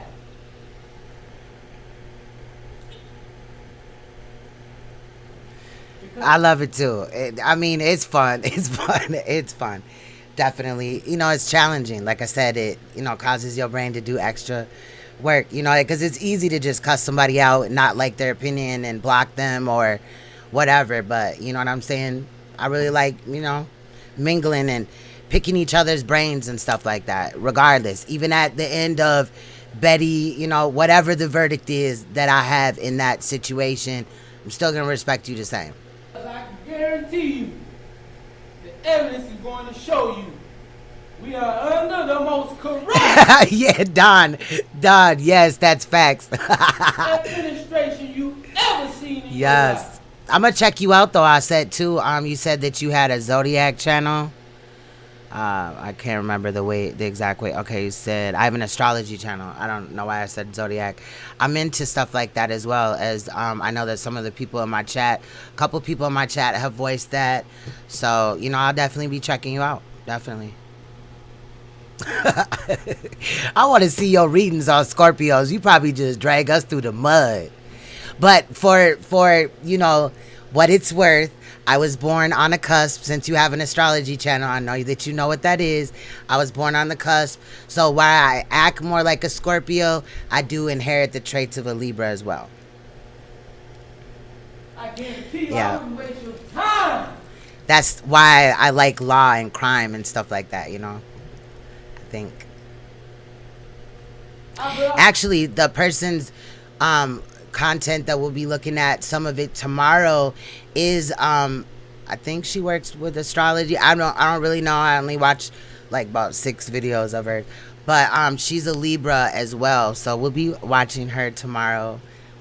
I would have already took a plea. I'm on the 22nd, but it was like almost like 12 o'clock, so yeah. Of some kind. I think he's more than bipolar. I think he has like personality disorders. He definitely could be bipolar. I would love to see what they diagnosed him with, though. You know what I'm saying? And he's definitely a narcissist. If I knew I okay, like that's what's this. up, Don. And horoscopes is astrology. Because most people don't even go to trial when they know they've killed somebody unjustly. The evidence is going to show you who the killers are. So this is where we start to get into his self-defense, right? One of the reasons he's representing himself is because the lawyers told him he wasn't going to have a stand your ground argument. He disagreed. He wanted to put on this evidence of self-defense himself. And we're starting to get into that. And he says stuff like, if I did this, I would have already taken a plea deal. Most people don't go to trial after they've killed someone if it was unnecessary. So he starts... We can, but I have another clip. I thought that it would be fitting to I do have an hour-long clip. You know what? After this video is done, we can move to Streamlabs and we can have a panel, and I can also we could try it. I don't know if it's, you know, they be bluffing with my shit, but I could also maybe show you this video of when people are faking like they're crazy. Not in comparison to necessarily this, you know, because he may have been diagnosed, but sometimes people get diagnosed just because they was in there acting crazy as hell. Like, you know what I mean? Because you could easily, research symptoms for bipolar or whatever and then just display that when, you know. But some of the stuff in the next video that I wanted to share was just like interrogations where you get to see it in real life. Like this person was just calm and collective and, you know what I mean, all there in the head. And then as soon as the door opened and the detective walked in, they're crazy as shit. You know what I mean?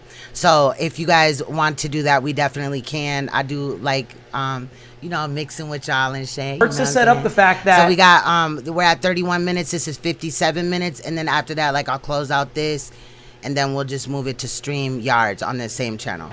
Yeah, maybe he did kill these people. Maybe he did kill his family. But there was a reason for it. It was self-defense. And now we're starting to get into that. And something that is never allowed to be brought up in trial is plea negotiations. And the fact that you didn't take a plea deal cannot be argued as a defendant as a reason that you... Okay, Observant said sometimes trying to get the insanity is worse. Yes, it is. Like I said, if, you know, he would have been labeled criminally insane and, you know, then he would have to do what the doctors want in order for him to get released, if ever, you know. You're innocent, right? That doesn't make any sense. Just like any other case, like if you plead not guilty, that doesn't mean you're innocent. He's trying to use that as an argument to show I'm innocent because I did not take a plea deal. If I was guilty, I would have taken a plea deal. Yeah. Can't make those kind of arguments, but again, same rules don't apply to a pro se defendant. And still no objection from the prosecutor.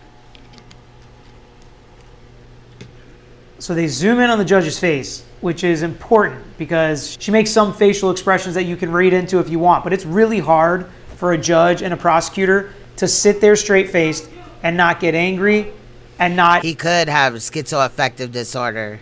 I agree with that, Don. I just saw that. Even, you know, smirk at some of the crazy stuff that pro se defendants say, but that's why they zoom in on her face, and it is important to watch the facial expressions of everybody else because this is totally abnormal for a lawyer to go up against a pro se. And then that way, if you guys wanted, those that wanted or know more about the case, I'll say you could definitely join, or whoever can definitely join, and we could see what's going on. Defendant. It does not happen very often. So I know after so a that's while, why I think that's kind of an important clip in this, to realize this is not normal for everybody in the courtroom. Everyone's adjusting. Who was yelling in the background? Oh, no, that was dude. Never mind. I was like, what's going on in this house? Premeditated murder, attempted murder, aggravated child abuse or battery, arson, resisting arrest without violence. And while I'm at that, oh, okay, I didn't know that, Don. Going to show. Hey, Lucille, much love. You like my hair, Lucille? I don't know where's that. For no reason. But they tampered with that video. Oh, okay. No, that's fine. I will definitely do that Betty case on Monday. You got my word. Because they didn't want you to know the truth. I appreciate you being here. Thank you. It might sound far-fetched, but I guarantee you we're going to see who the liars are. And he even says, okay, so this is a little admission on his part. This may sound far-fetched. After he continues to say they tampered with everything, they lied about everything, they set me up, it may seem a little far-fetched. Now, to me, I think that's good for him to at least admit it. Be like, this is far-fetched, but this is actually happening. What he's saying without saying it is this could happen to you. So this is far-fetched, but follow me here. That's basically what he's saying. Follow me with all my theories, right? Tampering with witnesses, tampering with evidence, fabricating evidence, everybody against me, self-defense. Stay with all of his theories of defense here. We're going to see who the liars are before it's all said and done. Mark my words. Because my family thank you so lives much. were taken. Missed you, Lucille. What? Yeah, this is my where daughter the thing was done. This is what the evidence will show. When my daughter was born, it was me who gave the command and find the final command to keep her alive when she was on life support. When she was born, 2 pounds, 2 ounces, and couldn't breathe on her own. It was me. But see, the issue with him saying that is that we can't prove that because she's not here. How would we be able to prove that that's what it was? Especially if you're being... Who fought to keep her alive. But all of a sudden, I just want to take her life for no reason. Very compelling point to me. Yes, Don, yep. Okay. So he says his daughter was born a preemie, 2 pounds, 2 ounces, couldn't breathe on her own. We talked about how she has special needs. Exactly. Physically and mentally. I think so too. And he was saying, I fought for her life. I fought for her to be alive. I wanted her to stay alive. I wanted to take her home. I want to take care of her. I've been fighting her for stay alive her whole life. And now all of a sudden I just want to kill her for no reason. Does that make any sense to you? To me, that's a good common sense argument. I don't think the facts are going to line up with what he's saying. And that's something we have to understand is he's making these arguments, he's connecting these points, but I don't think this is at all what the facts are going to show. I don't think this is at all what the evidence is going to show. But I do think it's a good argument for him to say, there is evidence that I've been fighting for my daughter to stay alive her whole life. Why would I kill her now? I think it's compelling, even though I don't think it's what the evidence is going to show.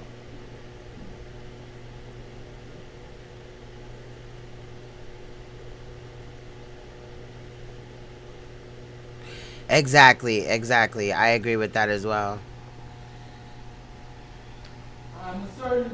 I hope you make a full recovery and all that. Don't rush it. We'll be waiting for you. I just love how you pop in and, let us know that everything is okay and stuff. Definitely, Lucille. Homicide. Thank you. I acted in self-defense and moved to protect myself and my children. The thing about this trial is not being publicized like the normal trials that we look at preach.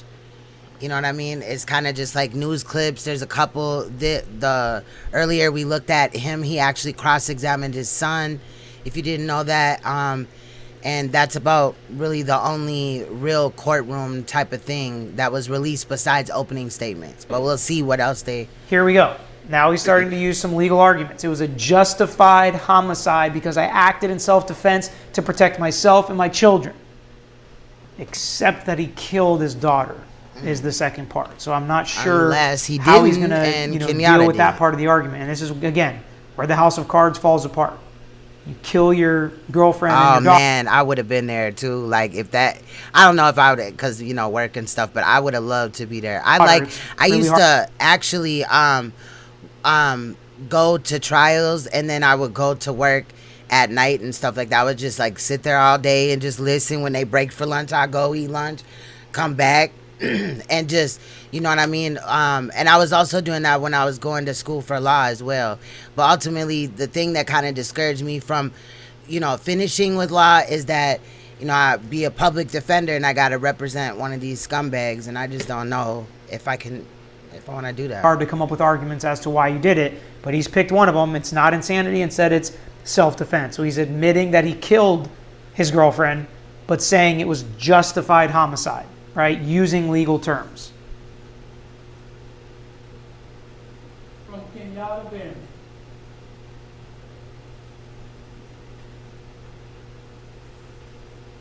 I'm going to be showing with evidence several reasonable reasons to doubt the state's allegations against me.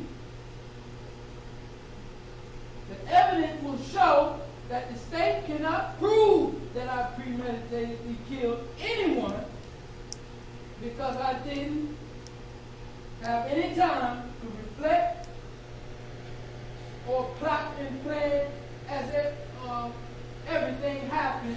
And I think Don did, also shed some light on that premeditated can happen pretty fast. Suddenly. I mean, he kind of went overboard with the whole burning stuff down, allegedly, and all this and that. And, I'm just saying, if it wasn't premeditated, that's kind of like doing a little bit too much. And spontaneous.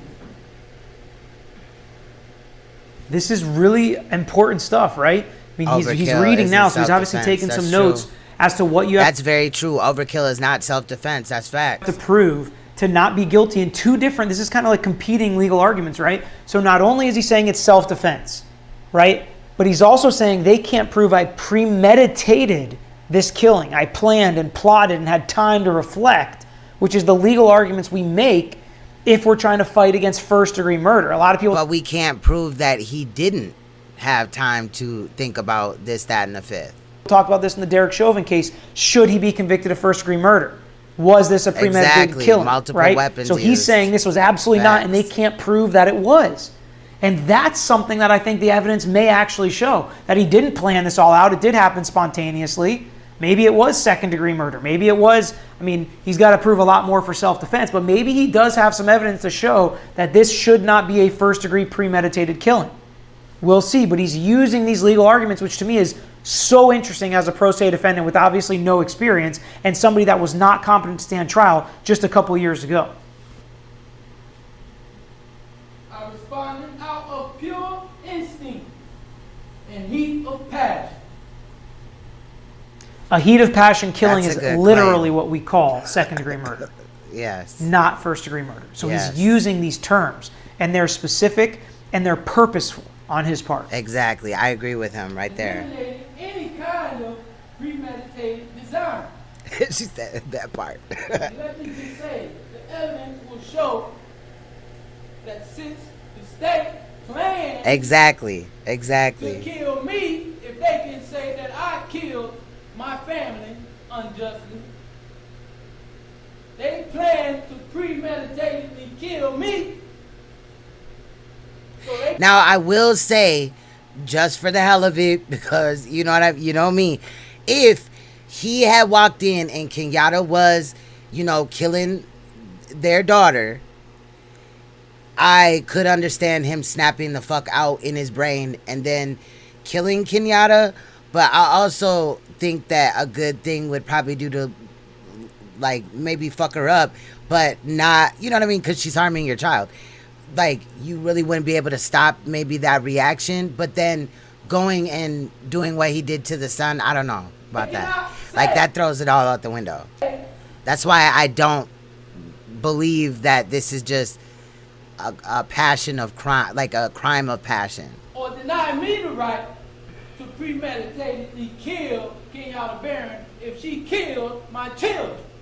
So he makes a bunch of arguments that show he's a pro se defendant, not a lawyer. These arguments don't make any sense. No lawyer would ever make these arguments. Ever. And one of them is the state premeditatively killed me by having my girlfriend kill my children so that I would kill her so that I would be here. It doesn't make any sense, right? So this is where, again, it just kind of falls flat, and I don't understand where he's going with this, and a lawyer would have taken... He's going to, the white man made me do it. That's what he's saying. ...a red pen and marked this out of their opening statement, because it makes absolutely no sense.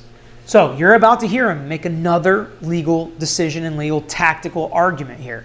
He is going to say, this was self-defense, and let me prove it to you. She's got domestic violence in her past. She's on drugs. She's a really bad person. And so you can see this type of person that would come after... I'll be right back. I'm going to put it on the big screen, but I'll be listening though. ...me and try to kill me, and I had to defend myself and kill her, right? So he's going to disparage and bring up all the old bad things in the victim's past to try to make her seem like the aggressor, okay? And you may hear the first objection 20 minutes into this argument. You may hear the first objection to from the prosecutor.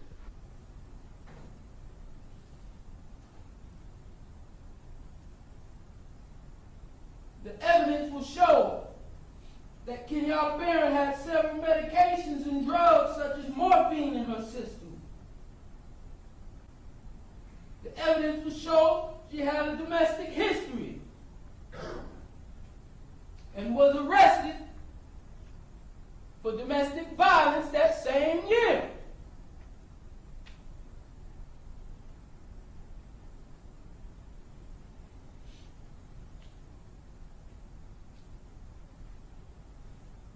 She also was born premature, just like Trinivia. I'm going to sustain the objection as to that particular argument regarding Ms. Barron being born prematurely. All right? You may continue on, Mr. O'Neill. The prosecutor stands up and says, Judge, I'm going to object at this point to this argument, right? Finally, 20 minutes in, he's like, I've had enough. This guy's been arguing for 20 minutes. I can't just sit on my hands anymore. Objection. And the judge sustained it like that, which means he wins. It means that this guy's got to stop making these crazy arguments. He can't be screaming. He can't be arguing. It almost seems like the judge was waiting for it. But let's see what this pro... If they would have interrupted him any earlier, then he would have probably used that too. Say defendant. Yeah, what about Kiki the Demon? Like, where does that play a part? Now, that would go with, like, schizoaffective or, you know what I mean, type of thing. But where did Kiki go? It does. It's very interesting to me.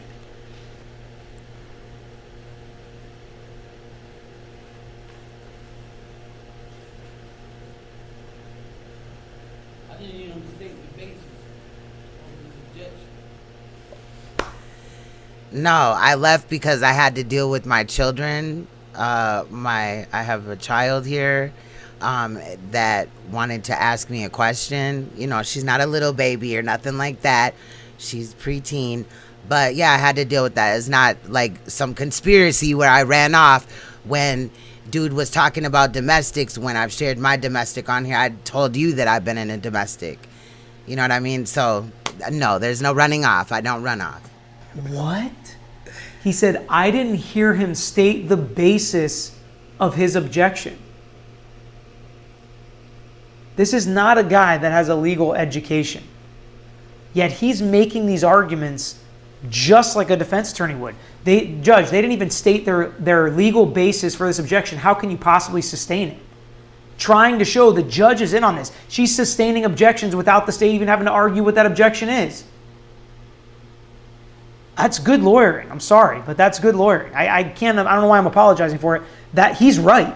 The state has to state their reason for the objection. And now you're going to hear the judge say, well, I assumed it was because of this and that's why I sustained it. You're not supposed to do that as a judge. You're not, no, I had seen it. I just don't know it by heart. You're not supposed to assume what the objections are. I can go back if you wish, I said. We can run it back about 3 minutes. You're supposed to protect the record and make a call on why the lawyer who's doing his job is objecting. Damn, shut that shit up. Fireworks it is. I have to state the basis of my objection, right? Well, that is correct, and I just assume what the objection is. So go ahead and state it for the record, Mr. Harmon. That's sustained. He says, the judge said, I've ruled, move on, Mr. O'Neill. He says, but judge, the chicken I have to state the basis of yes, the chicken coalition of my objection, don't they? I mean, that's impressive to me. I mean, that's really impressive. And the judge says, well, yes, that's correct, you do. I just assume, fine, state your objection. And the state says improper argument. And she's still going to sustain it. But he is not letting anything get by it. As pro se defendant, he is paying attention. He's a smart guy.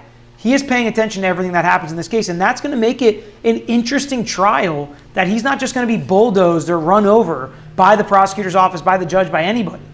He's going to try to make sure he has a fair trial. Get out of this chicken shit outfit. Fuck your chicken strips. I had to do it. I'm sorry. It's an inside thing. It's not directed towards anybody. Long story. Just a few weeks before the incident, and she was angry about my relationship with my other child's mom, and about the fact that we had to be cordial for our newborn son. Again, he's giving more evidence that the victim in this case was angry, wanted to kill him, was aggressive, was violent towards him, which leads into his continued argument and his theory of defense, which is that she tried to kill him and he acted in self-defense when he killed his girlfriend. She also could have been saying, I'm sorry, because what if she flew off the handle and said some fuck that baby or something like that, and then he just socked the hell out of her? That could have been it too. Again, I haven't heard anything about what happened to his daughter, which is what the jury probably wants to know. And the evidence will show that they have been going back and forth and arguing on Facebook and by telephone that whole afternoon before the incident. That don't mean shit. Baby mamas argue every day, be like dead ass. Just being real. And then nobody dies just because of it. The evidence will show that me and my son was at my mom's house while I was putting brakes on my aunt's car. Irrelevant. because you brought your ass to where the murder had happened, so that's why it's irrelevant. Me and my son. You've already done your damage. You got another girl pregnant and then had, caused her to deal with it. The So whole day at my mom and dad's house. exactly, preach. I'm trying to not stop it so we could get to the fucking StreamYards, because I know you want to weigh in, bro. I know you do. On the car. On this guy's behavior right here. Like, what? When we came back home, I never knew she was arguing with my child's mom, my other child's mom, the whole day. That's what the evidence will show.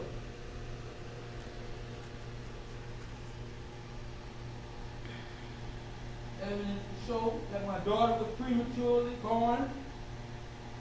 She was autistic. My son Ronnie was diagnosed at the age of 3 with developmental delay and had the history of SLD.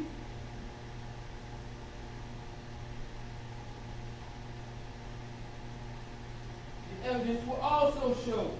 Regardless of what happened, it's unfortunate that these kids had to go through whatever happened, period. That he was present,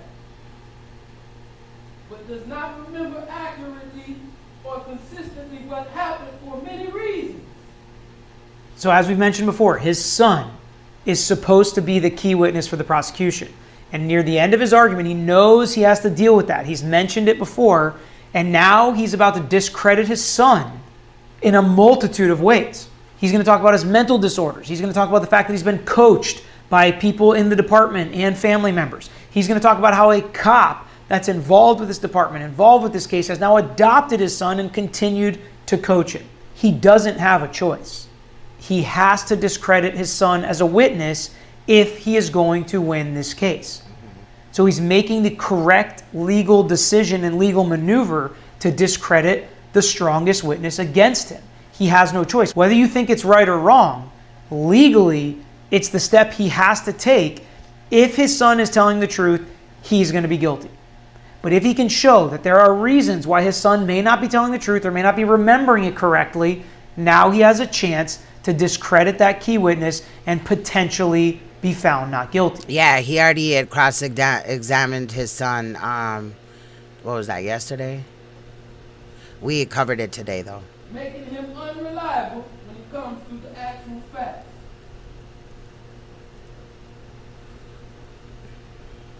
He also has been diagnosed with PTSD, as he should be, because this is a very traumatic thing that he went through.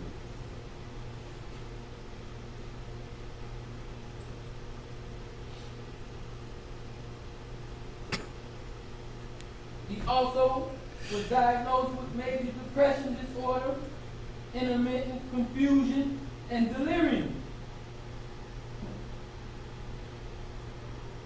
The evidence is going to show, the evidence and testimony will show that Ronnie Blair, formerly known as Ronnie O'Neal IV, may have been coached on what to say by family members and or law enforcement. Wait, hold on.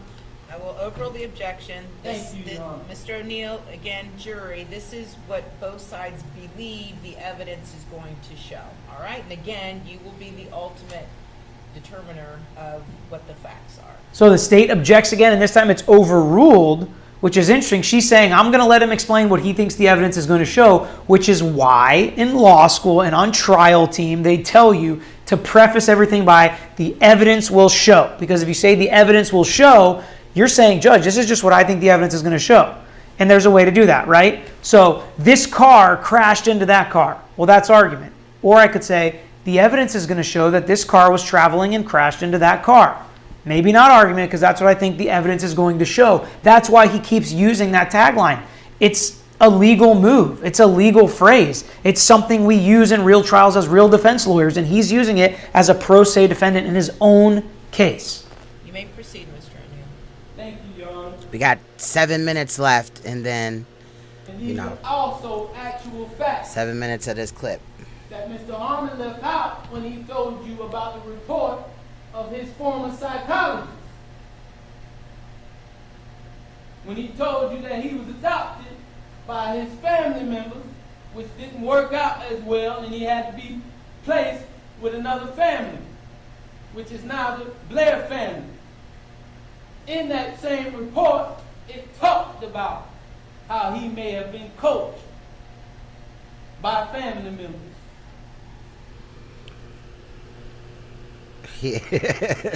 Facts, I agree. That my son was adopted by a detective who formerly worked in this case.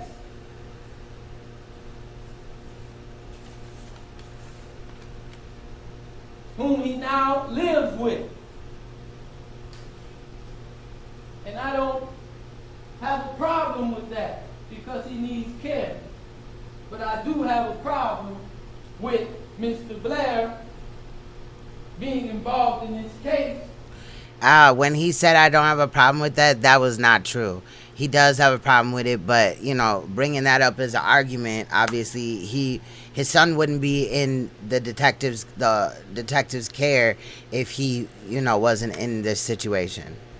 Being called as a witness, that's what I think. Being the new father of my son, and now he's being called as a witness. So a moment of him. You know, realizing he's actually the defendant and not just the lawyer, because you can get lost in that sometimes when you hear him make these legal arguments. Is he's saying, and now a cop that was formerly on this case has adopted this child, has continued to coach this child. The cop's going to be called as a witness. The child's going to be called as a witness. But he said, I don't have a problem that the cop adopted him because he does need care, obviously, because he's not in your care anymore because of all the stuff that you've done as the defendant. And again, we're so focused on the girlfriend. What about what he did to his daughter? What about what he did to his son? Yes. Multiple stab wounds, the burning of 20% of his son's body before his son eventually got away. None of that's being mentioned. But I do think to just the humanity of it that you hear when he says, I don't have a problem with the fact that my son is there. A lot of people are going to comment on the lack of remorse that he has throughout this entire opening statement. And I do think the jury is going to be thinking about that. Let me know if that's something you're thinking about. The bag. When he could possibly have been coached by his new father, who is law. Wow, I knew he was going to take it there. All right, and again, Mr. O'Neill, I'll rule the objection again. No, I miss all Natty, but she don't come around here to these parts no more. I don't know what's going on. Maybe she's just busy or something. This is what Mr. O'Neill is asserting the facts will be. You may proceed. Oh, you did? Okay. Fuck, how am I going to get this info? I'm going to mod you really quick. Do you know how to share the link of that? You can definitely put it in the chat, and then I can get it that way. Yo. The evidence will show and prove that very vital evidence. Hey Spivey, thank you for stopping by and, you know, checking out my channel. Thank you so much. Welcome. Which was a strategic okay. omission. I will, I definitely will. The facts of this case, making much more of the evidence unreliable. As I know for a fact, it was altered as well.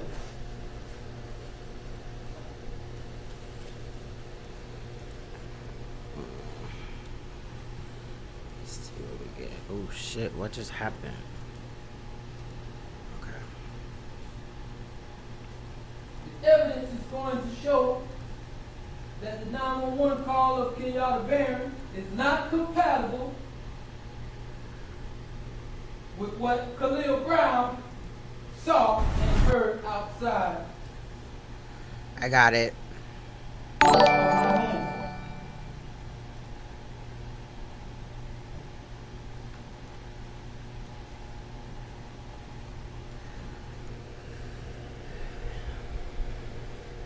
I got it. Thank you, Asset. The evidence is going to show when it's all said and done. Thank you so much, put Spivey. Those excessive lacerations on Kenyatta Barron's face. So now he's not saying that he beat her with a gun. He ain't admitted to that either. See, I can guarantee you that. Child. And I said I'm actually going to look into the Betty Broderick case before I actually present it or whatever, because I'm telling you, the next free time that I get, I will be looking into it. Don't trip. Because I want to see. I want to see what you're presenting. I like it. I can guarantee you that. All right, I meant, did I say it's 5 year offset? My bad if I did. I meant offset. I have to laugh at this, dude. I'm sorry. But I will bring it to bear Monday. And I'll play that little clip, because the clip that you had said, it is like 2 minutes and 55 seconds or whatever. I'll play it directly after this. Then I'll end this live. Then I'll come back on StreamYards. We can have a panel for those that want to, and talk about it or whatever. But I definitely appreciate those that came and will only be watching this video or whatever. Just nothing but love. That none of the state's witnesses can draw any conclusion. Okay, we got 3 minutes left. They didn't see anything that refutes my self-defense claim. And you. And nor can the state do so beyond their very reasonable doubts that will be revealed. The very reasonable doubts that will be revealed by me.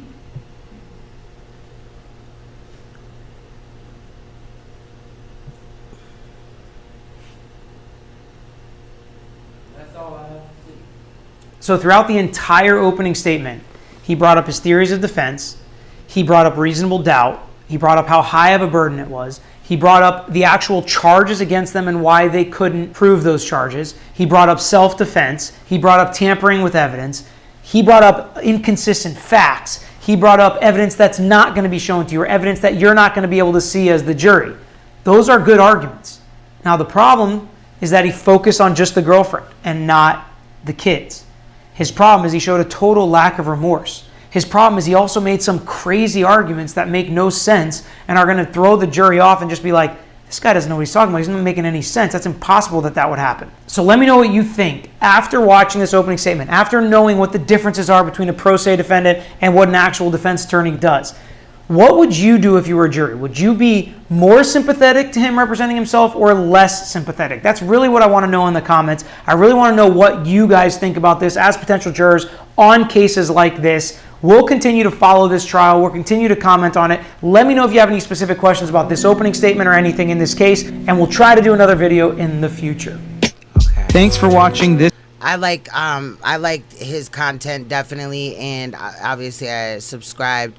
I did notice that he did go live again while we were live, and I don't obviously know what he talked about, but I will be also looking at that as well and possibly bringing it forward. But let's take a look really quick before we go to switch and go to an open panel. This is what Aset had was talking about in the chat. It's called Murder Trial Begins for Florida Man Accused of Killing Girlfriend and Daughter in 2018. And this is by Fox 13 Tampa Bay. Shout out to them. So let's see. I can mute myself so we can hear better audio, because Aset had said that it's kind of hard to hear. All right, let's get it. The evidence is going to show. This is the first impression jurors received of Ronnie O'Neal, the Riverview man charged in a gruesome rampage that killed his girlfriend, his young daughter, and nearly killed his 8-year-old son. O'Neal, representing himself, shouted at the jury during his opening statement. And the evidence is going to show that law enforcement tampered with evidence. But the state says evidence is indisputable that the only person responsible for the violent attack on his family is Ronnie O'Neal. And it starts with a 911 call from Kenyatta Barron, O'Neal's girlfriend. She made that call with fear in her voice. Kenyatta can be heard pleading for her life. Prosecutors say by then she'd already been shot. And while the recording continued, they say O'Neal can be heard beating her with a shotgun. The evidence will show that that was just the beginning. that's just the beginning of what happened this evening. Investigators say after killing Kenyatta, O'Neill brutally murdered his 9-year-old daughter, Ranivia, and tried to stab to death his 8-year-old son, also named Ronnie, before setting him and the house on fire. And it's just the beginning of what became an odyssey for this little boy. An odyssey of violence, an odyssey of brutality. The little boy, however, survived the attack, barely. But the words that came out of this little boy's mouth were not a cry for help. They were not a help me or a painful cry. They will tell you the first words that came out of this little brave boy's mouth. My daddy killed my mommy. The evidence is going to show my son did not see me murder his mom. The evidence is going to show he did not see me shoot his mom. And Ronnie O'Neill has indicated that he plans to argue that he acted in self-defense. Meanwhile, his son, Ronnie IV, is expected to testify in this case. Right now, he's 11 years old at this point. This happened 3 years ago. And he is going to testify in the coming days. Chris? 11 years old and saw things as an 8-year-old that no one should ever see, and will now be on the other side of possibly putting his father away for life or more. A lot to come on this trial here as it just gets underway. Aaron Mesmer live for us in Hillsborough County. Thank you, Aaron. Drop that. So, let me see. So basically, I don't know, y'all. Preach had asked, could we have a live open panel? So I will end this live here. I just really kind of feel like those screams, anything could have definitely happened. She could have said, I'm sorry for numerous reasons. Definitely. You know what I'm saying? As somebody that actually been through domestic abuse, you know what I'm saying? I could have turned into, like, by being abused, or anybody that else has been abused could have turned into an abuser, but we didn't. So I don't know. But not to sound crazy or sick or nothing, salute Lady Snoop. I might isolate or enhance that audio just a little bit behind the scenes. It definitely won't be tonight, but just so that we can kind of make out what she was saying. I don't want to sound creepy or nothing like that, but I do have the ability to enhance audio, so possibly do that, just because I did up the volume. That's why it was a little louder in that clip, louder, or whatever, because of the poor audio of the original one or whatever. I don't know. But anyway, so I'm going to end this here, and I will be right back momentarily, and we will go live again. And I'll have an open panel. I'll drop the link and stuff like that for those that want to come back and stuff like that. Salute to everybody that's in here. If that is Lady Snoop, make sure you check out her channel. She has a lot of good content and stuff like that. I will definitely be checking out your channel. It was fun debating back and forth with you, but like I said, I will also review that case that you requested on Monday, but I'm gonna actually cheat with this one because you got me curious as hell. But I liked your presence. Thank you for your donation as well, and to those other people that donated. I'll be back. Give me about 10 minutes for those that want to join for that other live. I just got to switch programs.